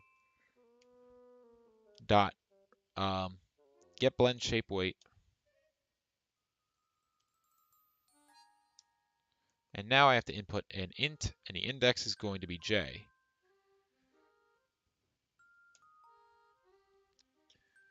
And now I just have to multiply this by the current bone, its position. So average bone position plus equals, and then we're going to multiply bone influence times new. Do we need a vector free? Not really. We can just say bones temp I dot get components, and we're going to be getting the skin mesh renderer again.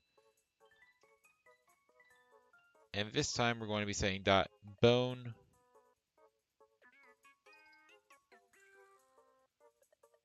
wait.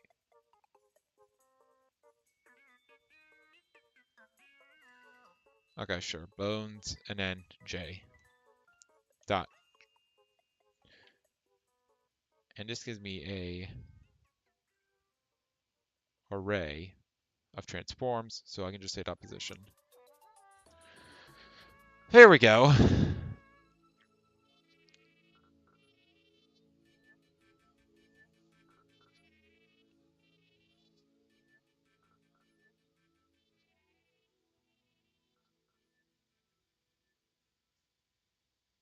So now what I need to do is I need to find the highest weight.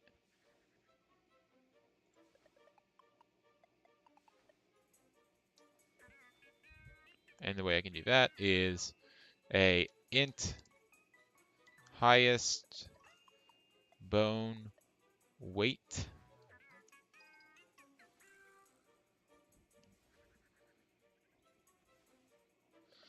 Actually, do I want to set its position to that? Well, I want to set its position to it, obviously.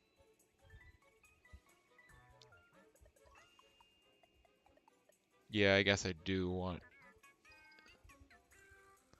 I mean, that really doesn't matter. The rotation's going to be based off of that anyway.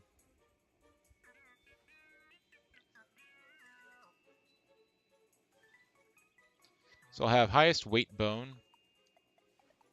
That's going to be an int equals -1 and float highest bone weight. So this is just going to be finding out which bone is providing the most amount of support for it, and then essentially assigning the skeleton bone to that rig bone. So I'll say highest bone weight is also going to be -1 F. Now in here, I'll say, well, this is bone influence.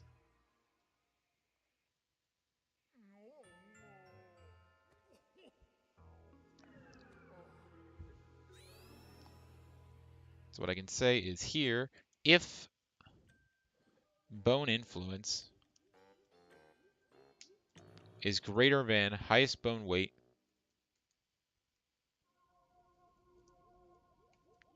then I'm going to want to say that, what do I want to say? Well, first of all, highest bone weight equals bone influence.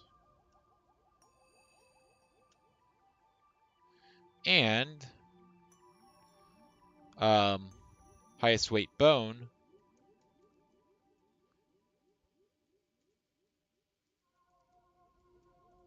equals a new bone. And that's going to be J.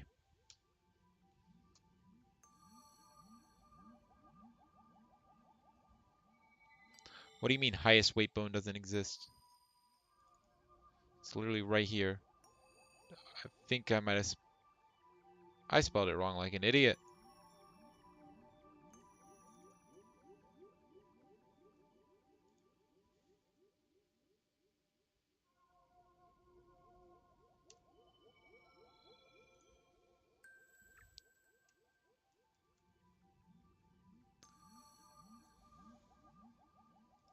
Right, there we go.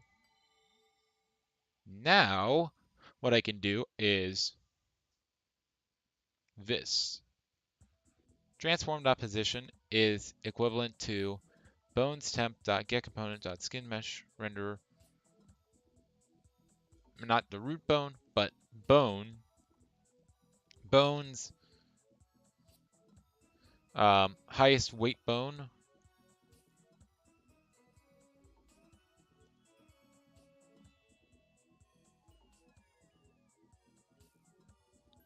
dot position. And then down here I can say that the parent is also going to be the highest weight bone.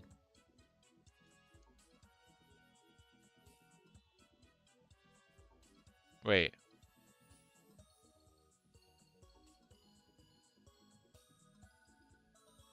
No.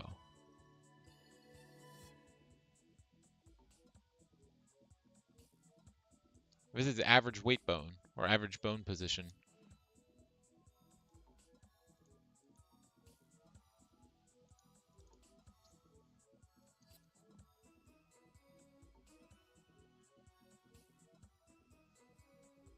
Yo, welcome to the stream, Lol May Hi. Glad you can make it. Thank you for joining us. This is going to be highest bone position.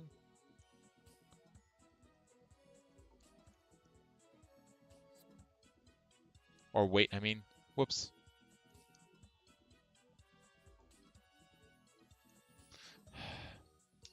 Oh, it needs to be bones. Bones. Highest weight bone.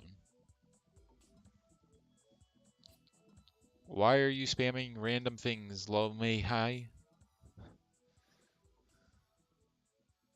What is the point? Alright, and just like that, now I should be able to see.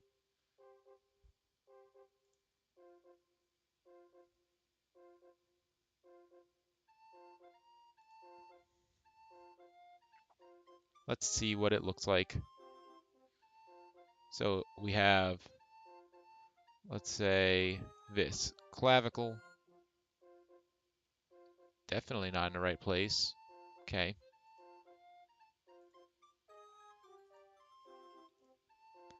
So all of their positions are really, really wrong.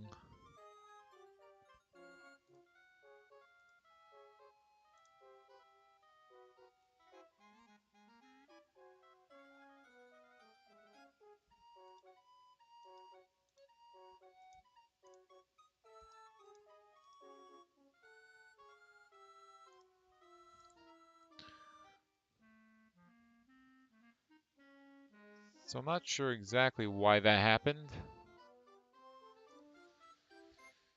It looked like all their starting positions were the same, which is weird. Also, I want to fix this really quickly. In Blender, for some reason, this has a position there.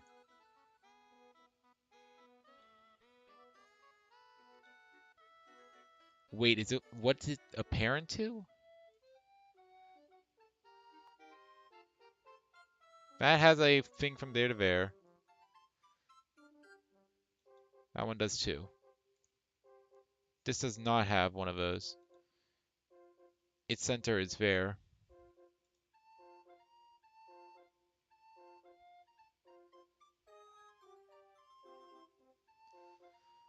Let's try doing this. Object, set origin to center of mass volume. Let's go ahead and file, export. File, export, FBX. Let's see if this breaks anything. Any animations, I mean.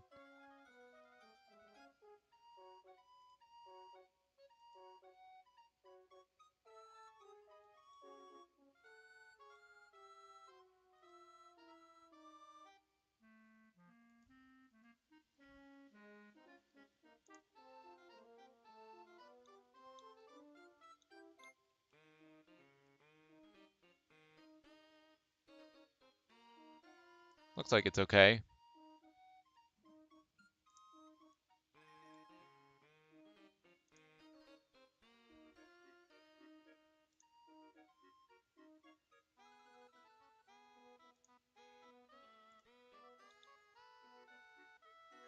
Set that to volume.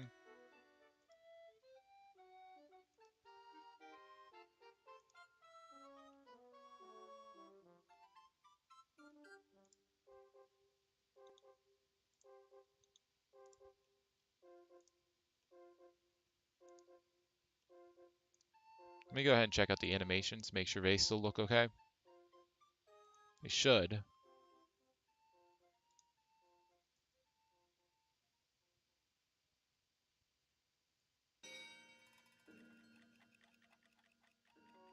Looks like some of the legs are wrong as well.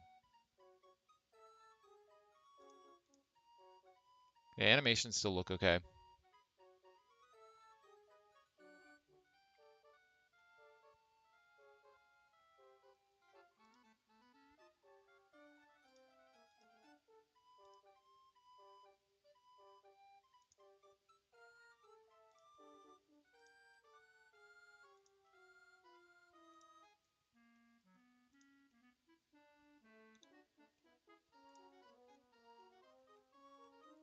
That's centralized, that's centralized, that's centralized. It is centralized, right? Yeah. Is the foot the only thing that's not? It would appear so. Object, it's an origin. Then if we compare that to the kneecap, that's also good.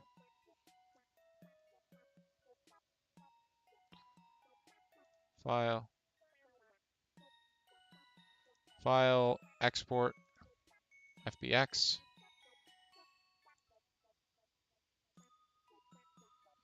There we go. Yo, welcome back, Gustavo. Glad you can make it. Thank you for joining us. So I think we're closer to solving this mystery. The animations still work fine. That's good.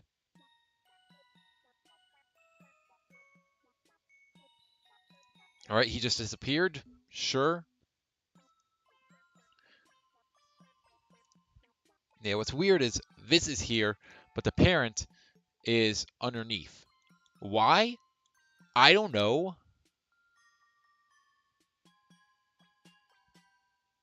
The thing that's really weird though is that the child says that its position is 0, 0. I guess it might be actually. And because it's using a skin mesh render, it actually is fine. Ugh, but that's not good.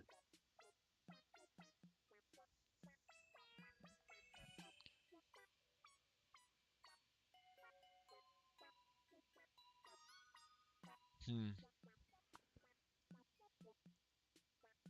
Now, if we look at this, that's its position. We look at L, does not change at all. All of the positions of these parents are the exact same. They are all down here. Let's see if it changes if we move. Right now, it's basically directly under the skeleton. Let's go up against the wall. It followed him. Interesting. Even still, it... Wait.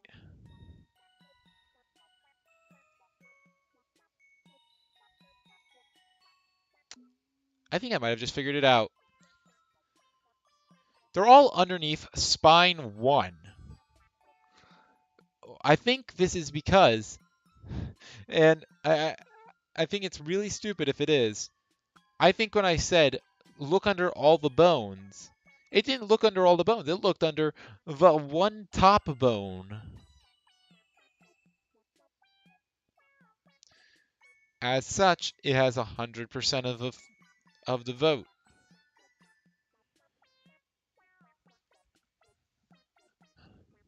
If it has 100% of the vote, that means nothing has any other percentage. But that doesn't make sense because other parts of the bone should still have that. Like, that still doesn't make sense. Let's go ahead and write in some not comments, but some some gosh, what's it called? Debug statements. All right. First thing I want to know, what is bones.length?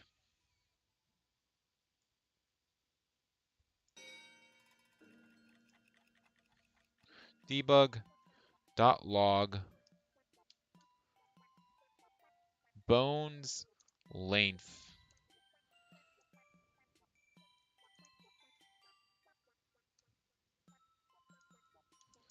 All right, let's see what this says. I just want to know. If it says 1, I know what one of the culprits is. Even still, it should still work because, it should be able to say, oh, okay, bones length equals 24. Hmm. So what I'm getting out of this is that, oh, every time it sees the bone, I don't know, it's weird. Because every bone should have a different number. Let me double check something really quickly. Do they have the exact same position? Or are they slightly off? Even if they're slightly off, that changes things immensely. Like the positions. Because if they're slightly off, that means the bone is individual bones are having an individual effect. And what I'm assuming is happening is it's getting compounded with the spine. So if we look at pelvis L,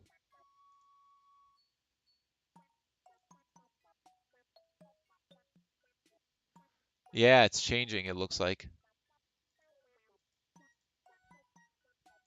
Pelvis L is different. Pelvis R is different. Spine 002 is different. Bone jaw is different. Spine 2 is actually normal. Why?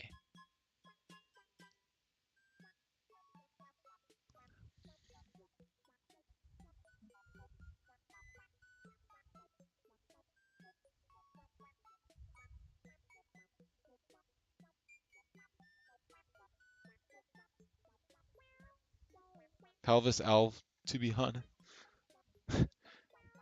Generic pelvis L.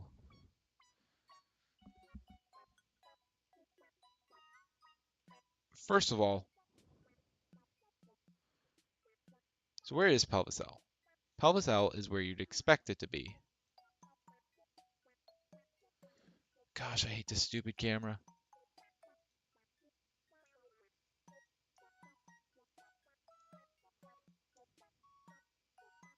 Let's compare that to the actual wait. Oh, wait, no, I'm stupid. These are the actual bones. These aren't the parents.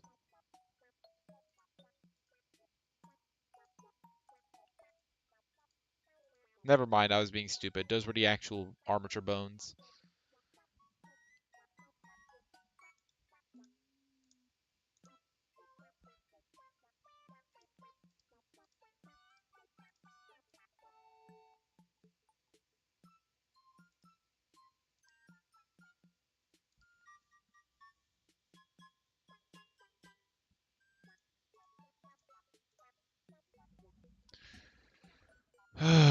I don't get it. Because it should be getting average position. An average position should be the average position of all the bones because it's multiplying its, amount of influence by that. Unless the only one with influence is spine 1. All right, let's get a little bit more fine-tuned with this. We're going to go ahead and delete that.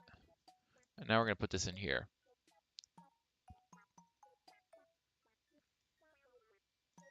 Or we'll put this down here.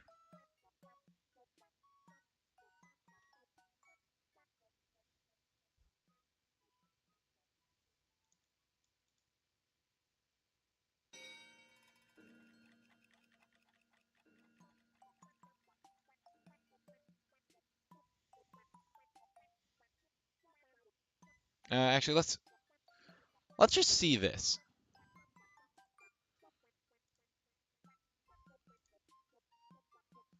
You know what? Actually, before we put in the comment, I want to see if I can actually use debugging in Unity. I've been getting better at using the debug menu, so I want to see if I can use it with Unity. I honestly don't know. Good luck on the PvZ2. Thank you. Dark Ages and PvZ2. Yeah, unfortunately, I'm gonna have, and for my challenge, I'm gonna have to use some powers, like just because it is physically impossible in some stages. Some stages that come to mind are just Wild West Day 3, the Not Okay Corral, because you're forced to use the plants that are given to you, like handpicked. So, and it's in rounds instead of being a constant flow of zombies. So round one, you're given one pea shooter, and you have to use that to destroy one zombie. The next round, then you are given a second pea shooter, and you must kill two zombies. And the zombies have predetermined rows. And put these together, and you'll notice that, oh, I have to kill 3 zombies, and fun fact, they all spawn in different rows, and I have 2 pea shooters to kill them with. Do the math. 3 lanes of zombies, 2 pea shooters, and all the minecarts are too far away for me to use. Because of this, yeah, that day is just physically impossible. Then there's other levels that are just obviously impossible, like Big Wave Beach. I don't remember which day it was, but essentially it is a level where you're given like pea shooters and stuff. It's a set, not a set seed, a conveyor level where high tide goes past 4 columns, and you're not given lily pads. So there's just portions of the levels where the zombies just can walk to your base. You can't do anything. I don't know if I'm going to go for real minimum powers there. I might just give up. I honestly don't care that much about a level like that. But yeah, like that's just obviously impossible. I think what I'm going to try to do is, if I have to use powers, I'll use Zen Garden powers before I use like in-level power-ups. Oh, Neon Mixtape Tour. Yeah, that world can be hard.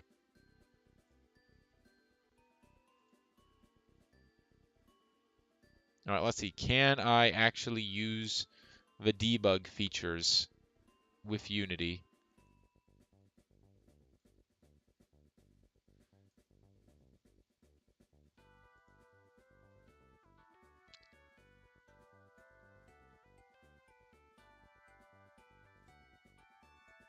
Does not look like it. Dang.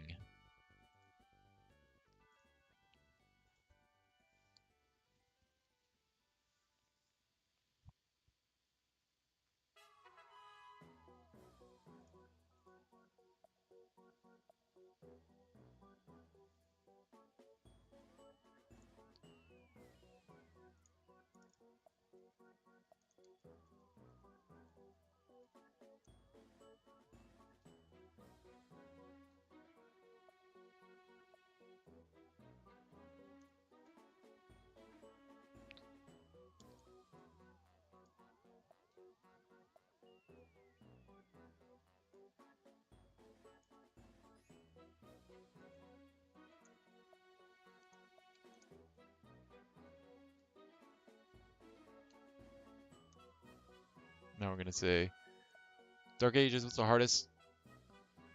Not really. Dark Ages was pretty easy.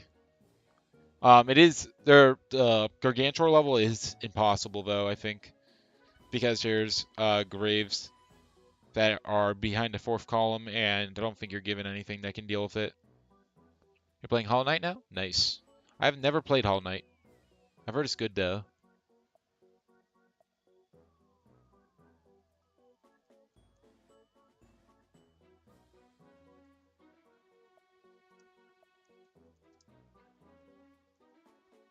All right, average bone position plus average bone position. All right, let's see what this does.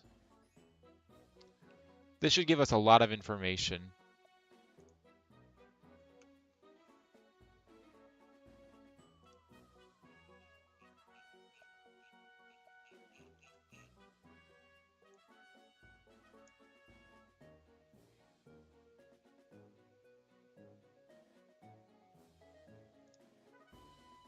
Okay, unfortunately it did get cut off.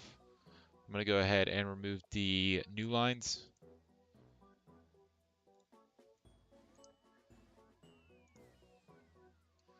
All right. Let's see what we got now.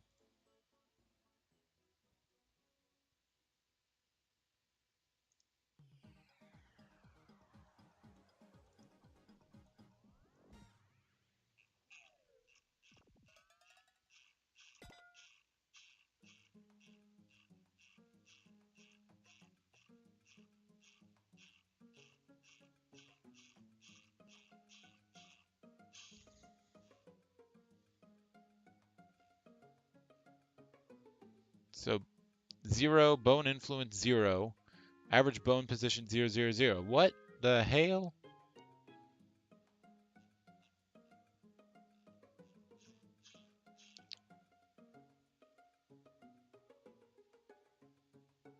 Bone influence 0, average bone position 0, 0, 0, 0, 0, 0. What the hell? Okay. Um, hmm.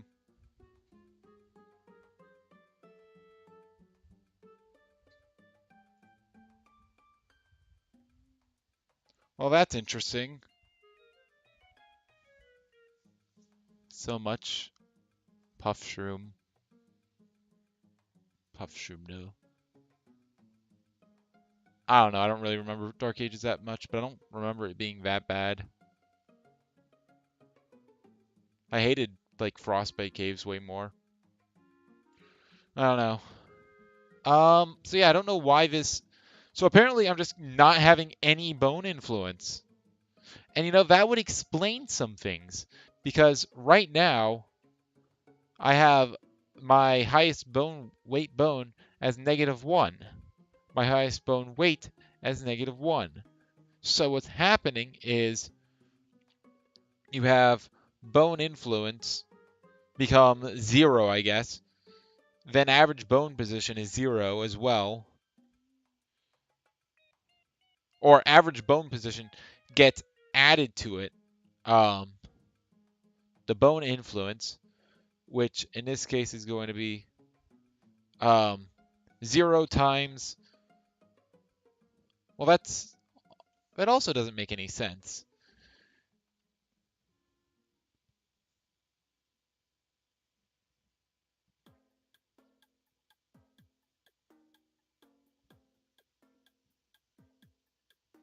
Frostbite Caves was a breeze. I don't think it's a hard world. I just didn't like it that much, I don't think. I don't like the snow gimmick. Yeah, Temple was pretty interesting. And the challenge though is the problem with the PvZ2 challenge that I'm doing, the no left columns or no left side, it just gets so tedious because it's possible if you grind. And in ancient Egypt it's okay to grind, but in other worlds, no. No. And the problem are the Gargantuar levels. I think every normal level that isn't a set C level or a Gargantuar level is basically free, besides a few. And that's just because of Bonk Choi. Bonk Choi is just overpowered.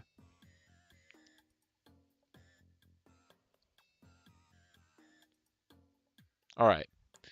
So somehow this is going ahead and it's saying, okay, I understand how the highest bone is the first bone now because it's 0, and 0 is higher than -1, which I said is my default. It's obviously not high at all, but it doesn't need to be because it's the first thing. But it's weird that nothing else is getting any higher than it. Like, it just sounds weird to me. Why?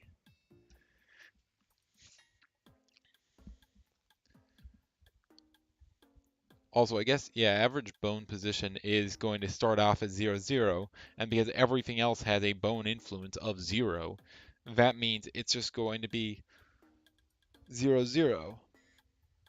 So average bone position is going to be 0 instead of being... It's just weird.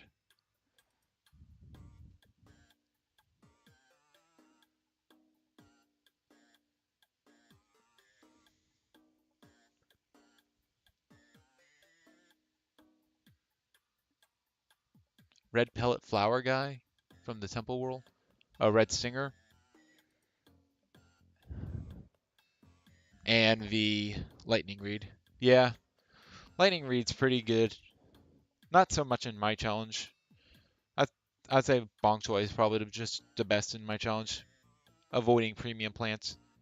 If you include premium plants, I haven't really played that much with Porka, but I think, or Polka, but I think she might be better. I honestly have no idea though. I haven't used her. Alright, so the only thing that I can think of that could be causing this issue is this. Bones temp dot get component skin mesh render dot get blend shape weight. However, why the hell would it be wrong?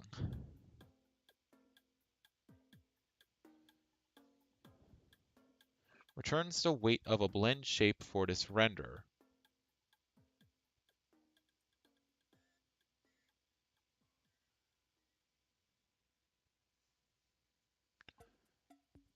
Returns the weight of a blend shape for this render.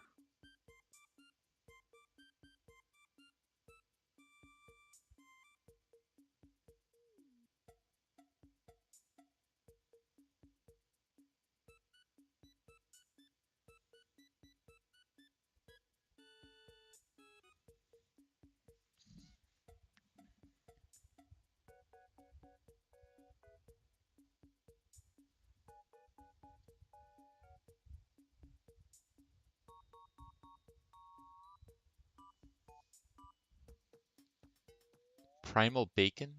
What?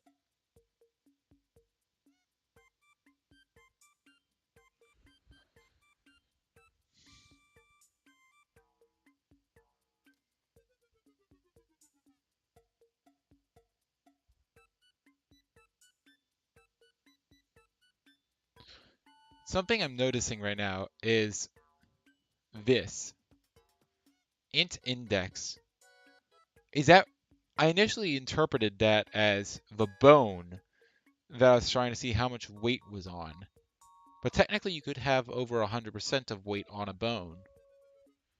In that case, what would happen? So I don't think that's what this is. Let's see what skin mesh render has.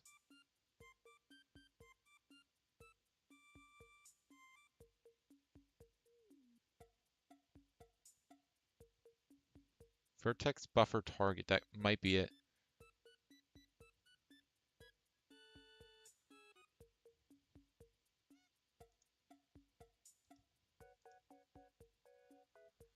Of course, that doesn't actually tell me anything. Why would it?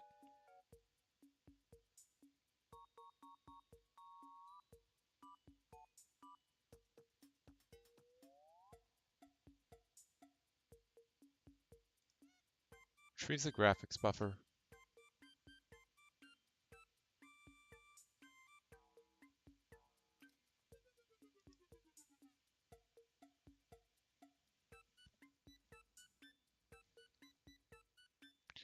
So unfortunately, it looks like it's not going to be possible to determine which thing belongs to what. And that's a problem. Unfortunately, I can't really think of a way around it. Because without being able to see, hey, what bone is this, part of the skeleton supposed to be attached to? You can't figure out what part of the skeleton this bone's supposed to be attached to. Walnut.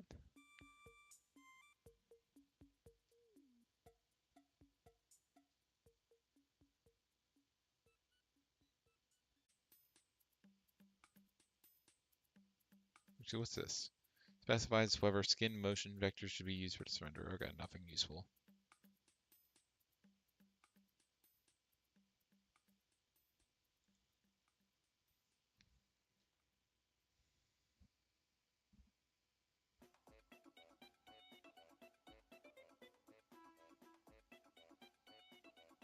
Dex components.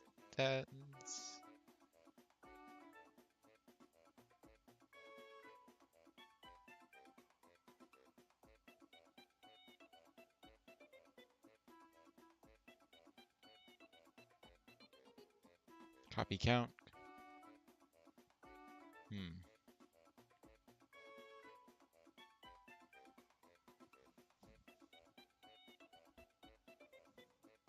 I hate bones. I failed a bone test in 9th grade. I got a 58, and that's a minor grade.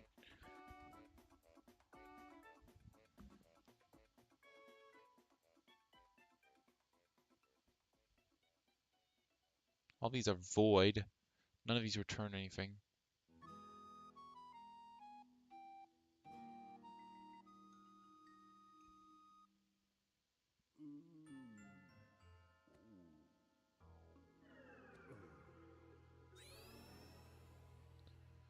Yeah, this doesn't look like it's gonna help.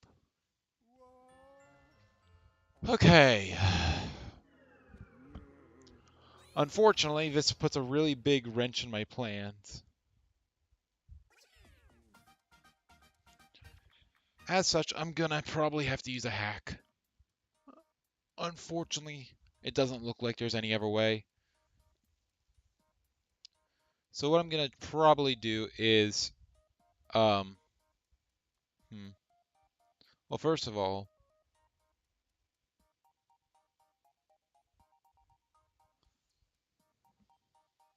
yeah, I guess I'm just gonna start where bone position is normally.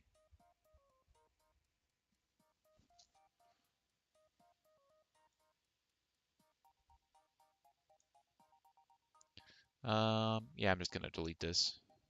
It's not gonna work if I can't get that. So here, the transformed position of my object is going to be bones temp I dot transform dot position. Then my parent is going to be just the, I guess, the player model.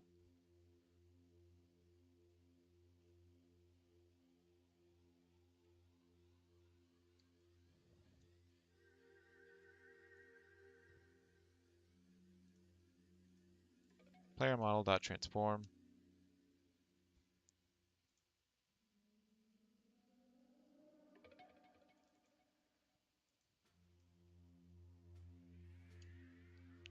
There we go.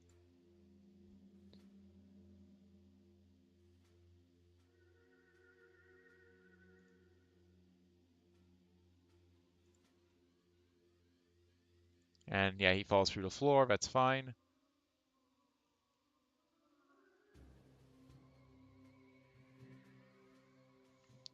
And now for the hack.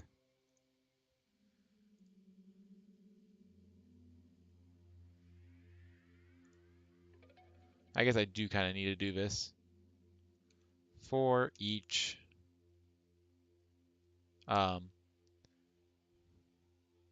bones temp game object bone in bones temp.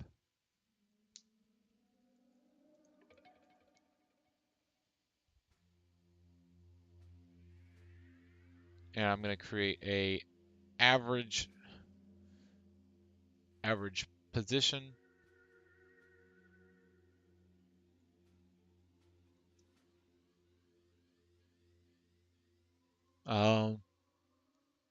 Yeah. So this is going to be a float or a int, no, float, vector free. Whoops. Yes, any of the data types. So I need a vector free average position.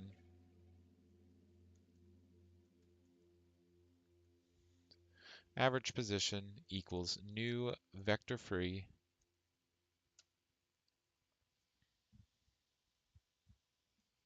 And now what I'm going to do is I'm going to, for each bone, I'm going to take its transformed position.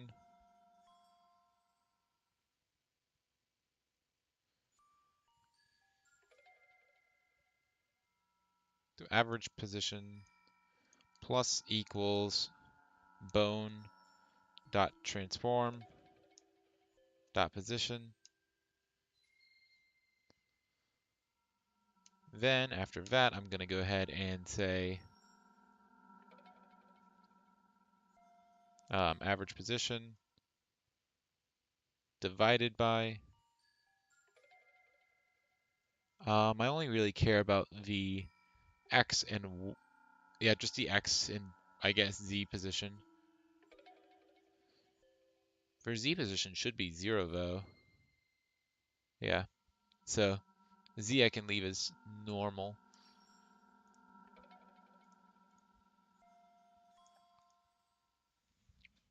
Oh wait, but no, I shouldn't do that. So I'll use that. All right, so what I need is average position divided by how many there are. So that's going to be bones temp dot length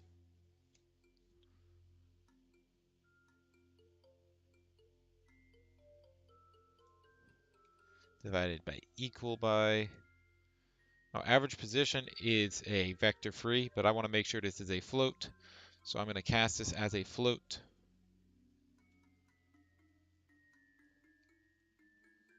I don't trust this. All right, so now we have average position. So now what we're going to say is transform that position is not just transform that position. We're going to say vector free new position equals new vector free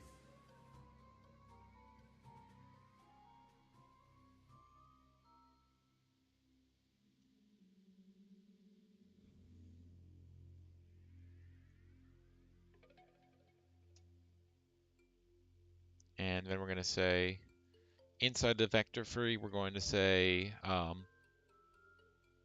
the x position should be average.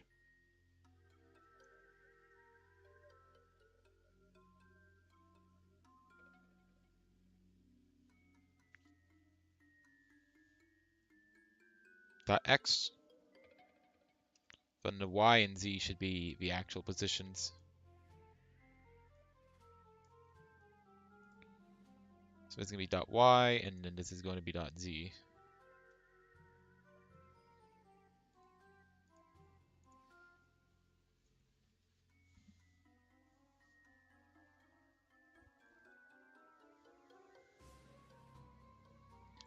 All right. So now it should spawn in the center.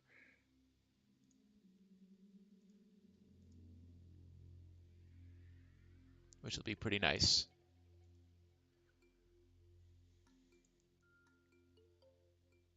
It did not. Why did it not work? Average position. Oh, because I didn't change this. No duh. New position. Did I steal bones for this video game? No. Of course not. Why would you ever suspect me? Totally not. I totally did not. These are all vegan bones. Yeah, there we go. So yeah, now he dead. Oh wait, I need to do that. So yeah, as you can see now, the skeleton, he has all of his bones start in the middle of himself.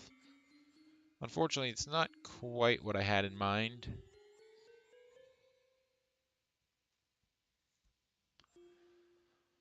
Unfortunately, unless I make a way for it to detect which bone each bone is underneath, there isn't really a way I can do this. Now, theoretically, I could be able to do it if I were to be able to say, okay, I have spine segment 0 here. This under armature is going to go under spine segment 0. You know, there is stuff like this, spine 001. Okay. Spine 002, spine 003. But, like, some of it doesn't make exact sense. Like, the clavicle doesn't have a unique bone in it. So instead, I would have to say, okay, this one's also attached to spine free. And that's why I wanted to use weight painting, because I thought that was the thing that I was doing before was going to give me the weight painted values that I already had. I feel like there should be information somewhere for that, but I don't know how to get to it.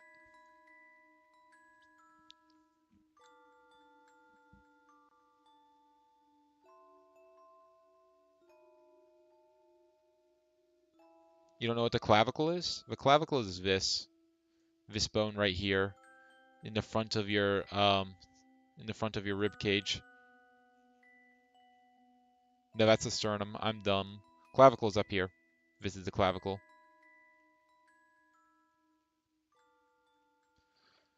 This one also doesn't have a bone. But yet the sternum is just attached to like this root right here. This part of the spine. But yeah, I'm not great at the bone names yet. I'm definitely gonna get better. Like this is, I'm pretty sure, the ulna, humerus, and then this is the radius. That's the ulna, and then this is the radius. Obviously pelvis, thigh. You have a kneecap, and then I think this is a tibia, and then this is the fibula. Okay. I mean, technically I could do something where I just have a list of, okay, what bones connect to which rigged bones, but then every time I change my model, I have to then change that, and I don't want to have a bad workflow like that.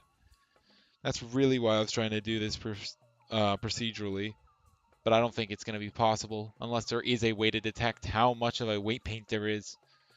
You know what, let me look it up. Let me see if there's a way to detect how much of a weight paint an object has. Unity, detect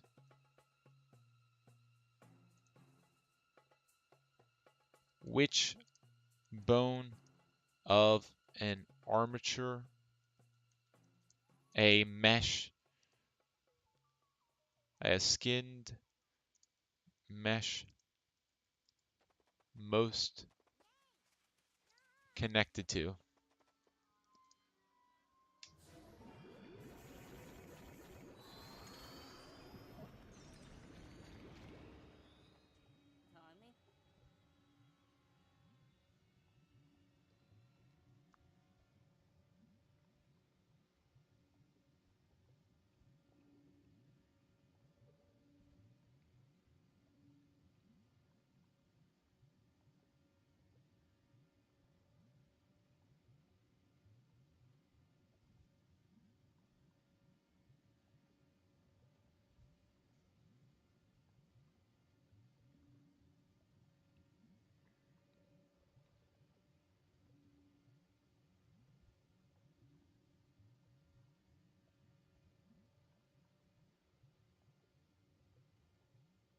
Oh, I'm stupid. The blend shapes I was using were referring to like actual blend shapes, not like the shape of how the rig had weight painting over it. Blend shapes are a completely different thing. I'm stupid.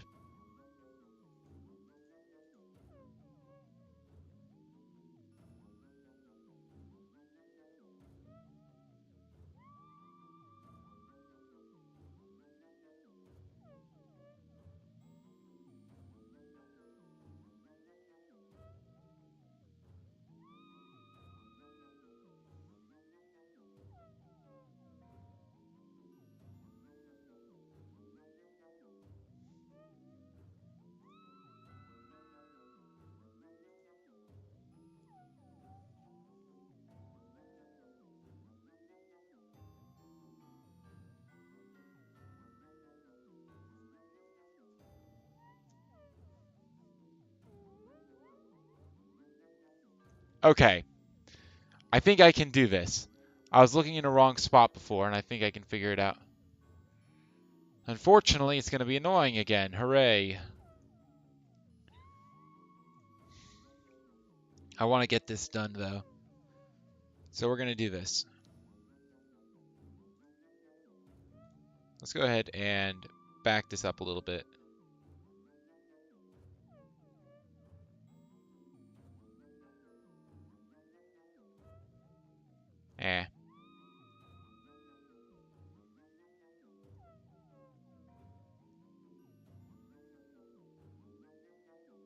All right, so I want to go back here, right before I deleted this. So right here, what we need to do is, we need to look at the skin mesh render dot mesh.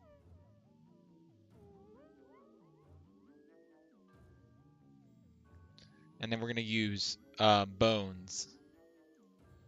So if I go here to, also, can I, all right, there we go. Why did I close the window? I am stupid. There we go.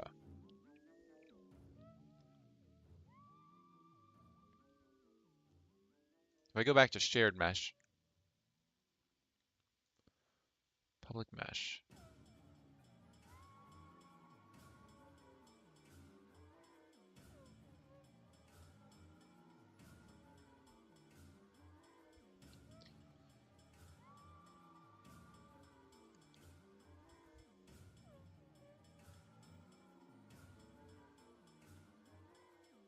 So I want bone weights. Public bone weights.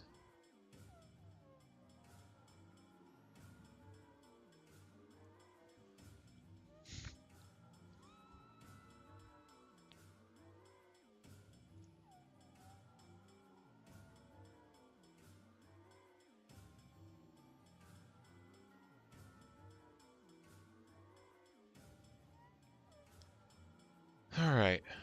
So now what we can do is this. So get component skin mesh render.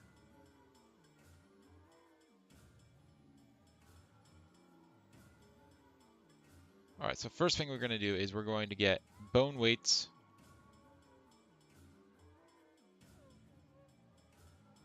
Bone weight array. Bone weights equals bones temp I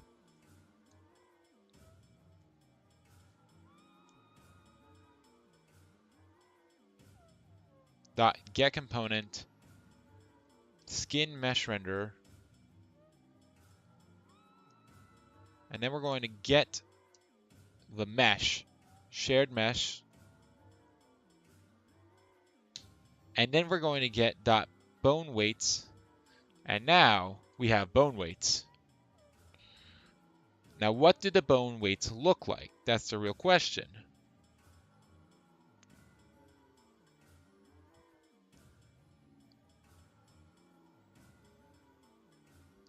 Which represent exactly 4 bone weights per vertex. Newer bone weight 1 struct.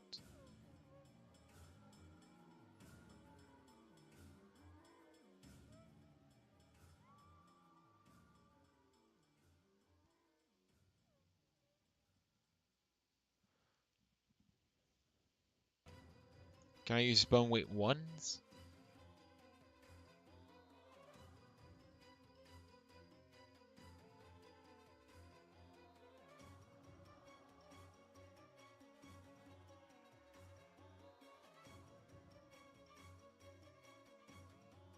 Okay, all these. Wait, no, this is bone weight 1.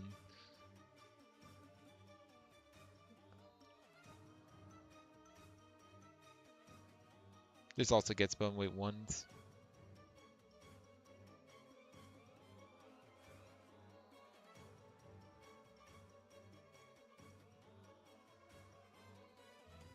Cannot convert.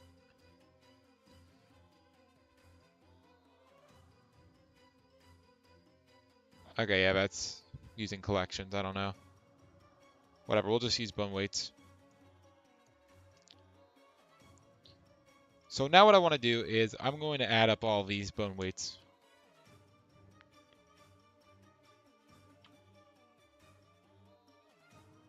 And a bone weight has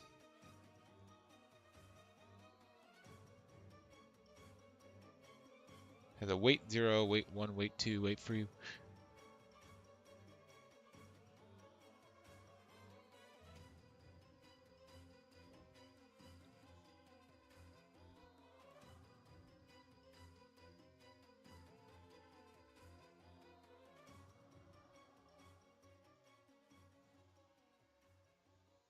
Let's try bone weight ones, actually. I feel like that would be better.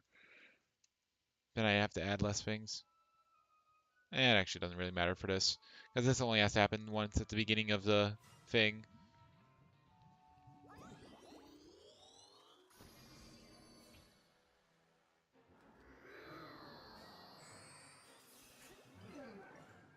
Alright.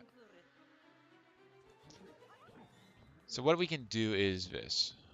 We're going to say for each bone weight in bone weights, we're going to do this. We're going to add it to a total. Int, first of all, actually, bone weights, our bone weight is, these are all floats.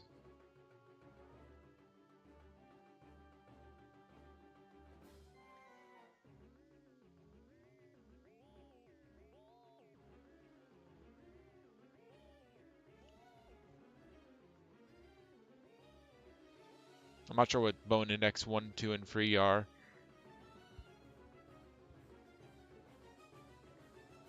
I'll use floats for now, though.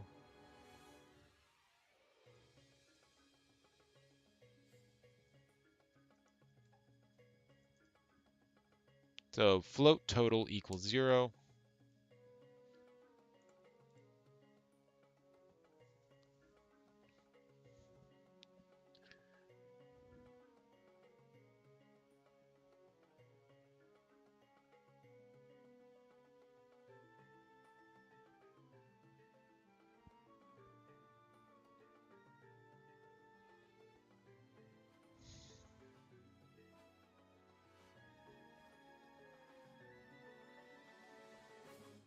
Wait.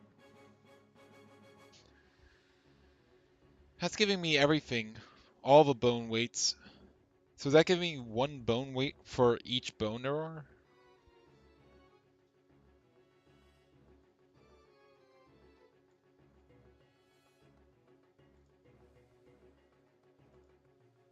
Let's see.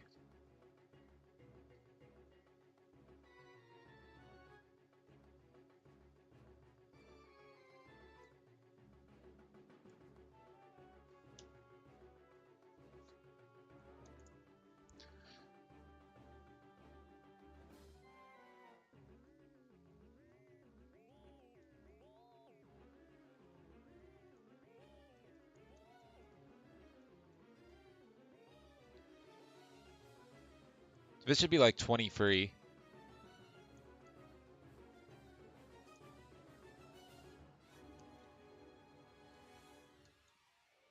Yo, welcome back. Glad you can make it.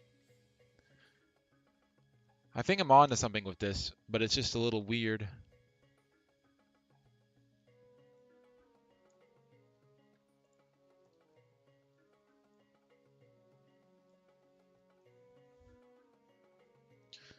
So I'm going to want to do bone weight dot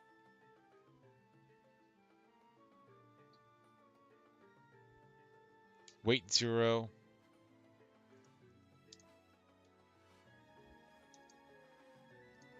plus, and then we'll just keep on adding them. So here we'll add on weight 1.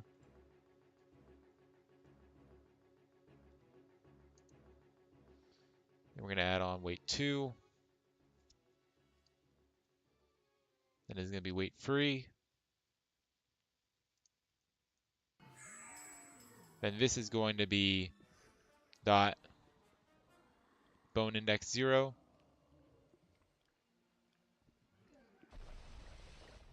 All right.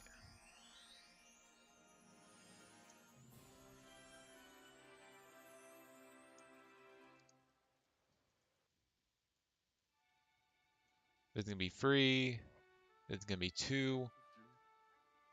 Let's see what data it gives me.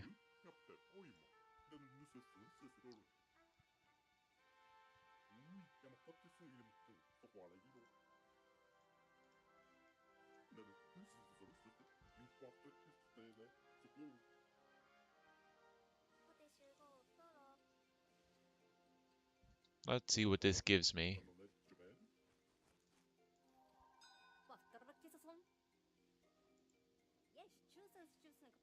Oh.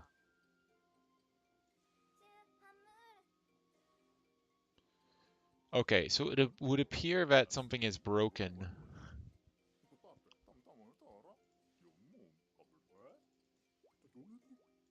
Um,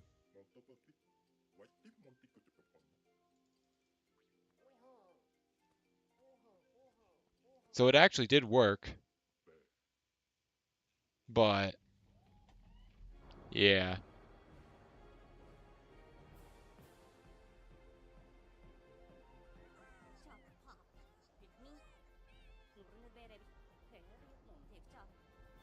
So we start off with 0 bone weight lengths 165, which begs the question, why is it 165? That might be how many vertices there are on that thing. So what is bone 0? I think that's bone jaw, because I'm pretty sure it's in order. Yeah. So this would be bone jaw, right?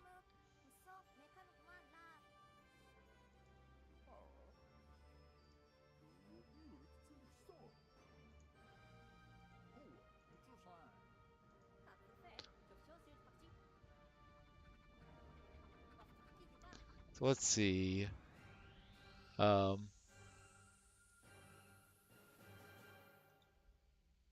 can I see that? Can I see how many things there are? Also, I'm gonna skip this part of the music.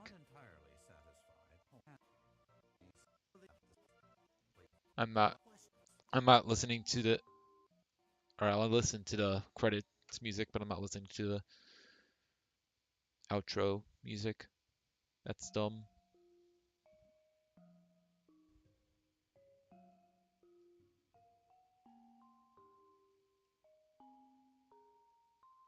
Okay, so definitely looks like less than 165 from this.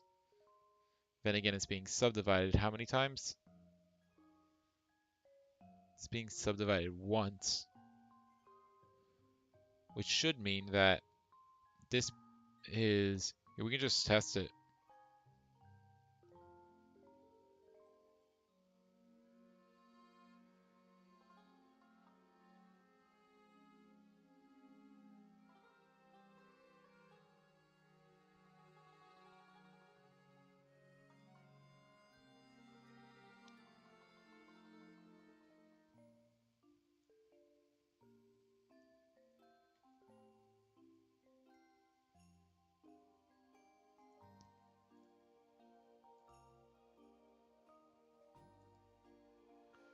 All right, so it says 69 up here. I don't know why it does that.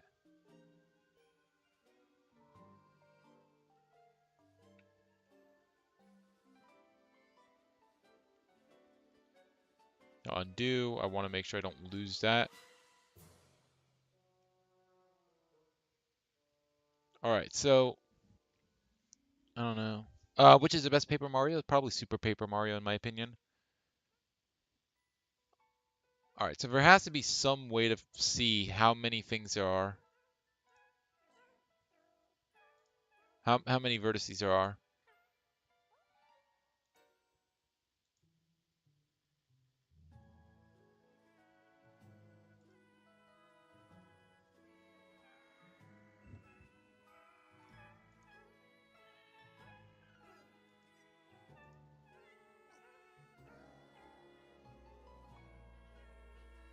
Ah, here we go. So now if we go ahead and do this, vertices 72. So why the hell is it 165 there?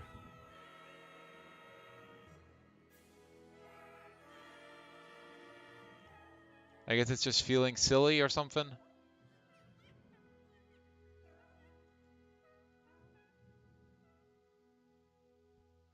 I don't know.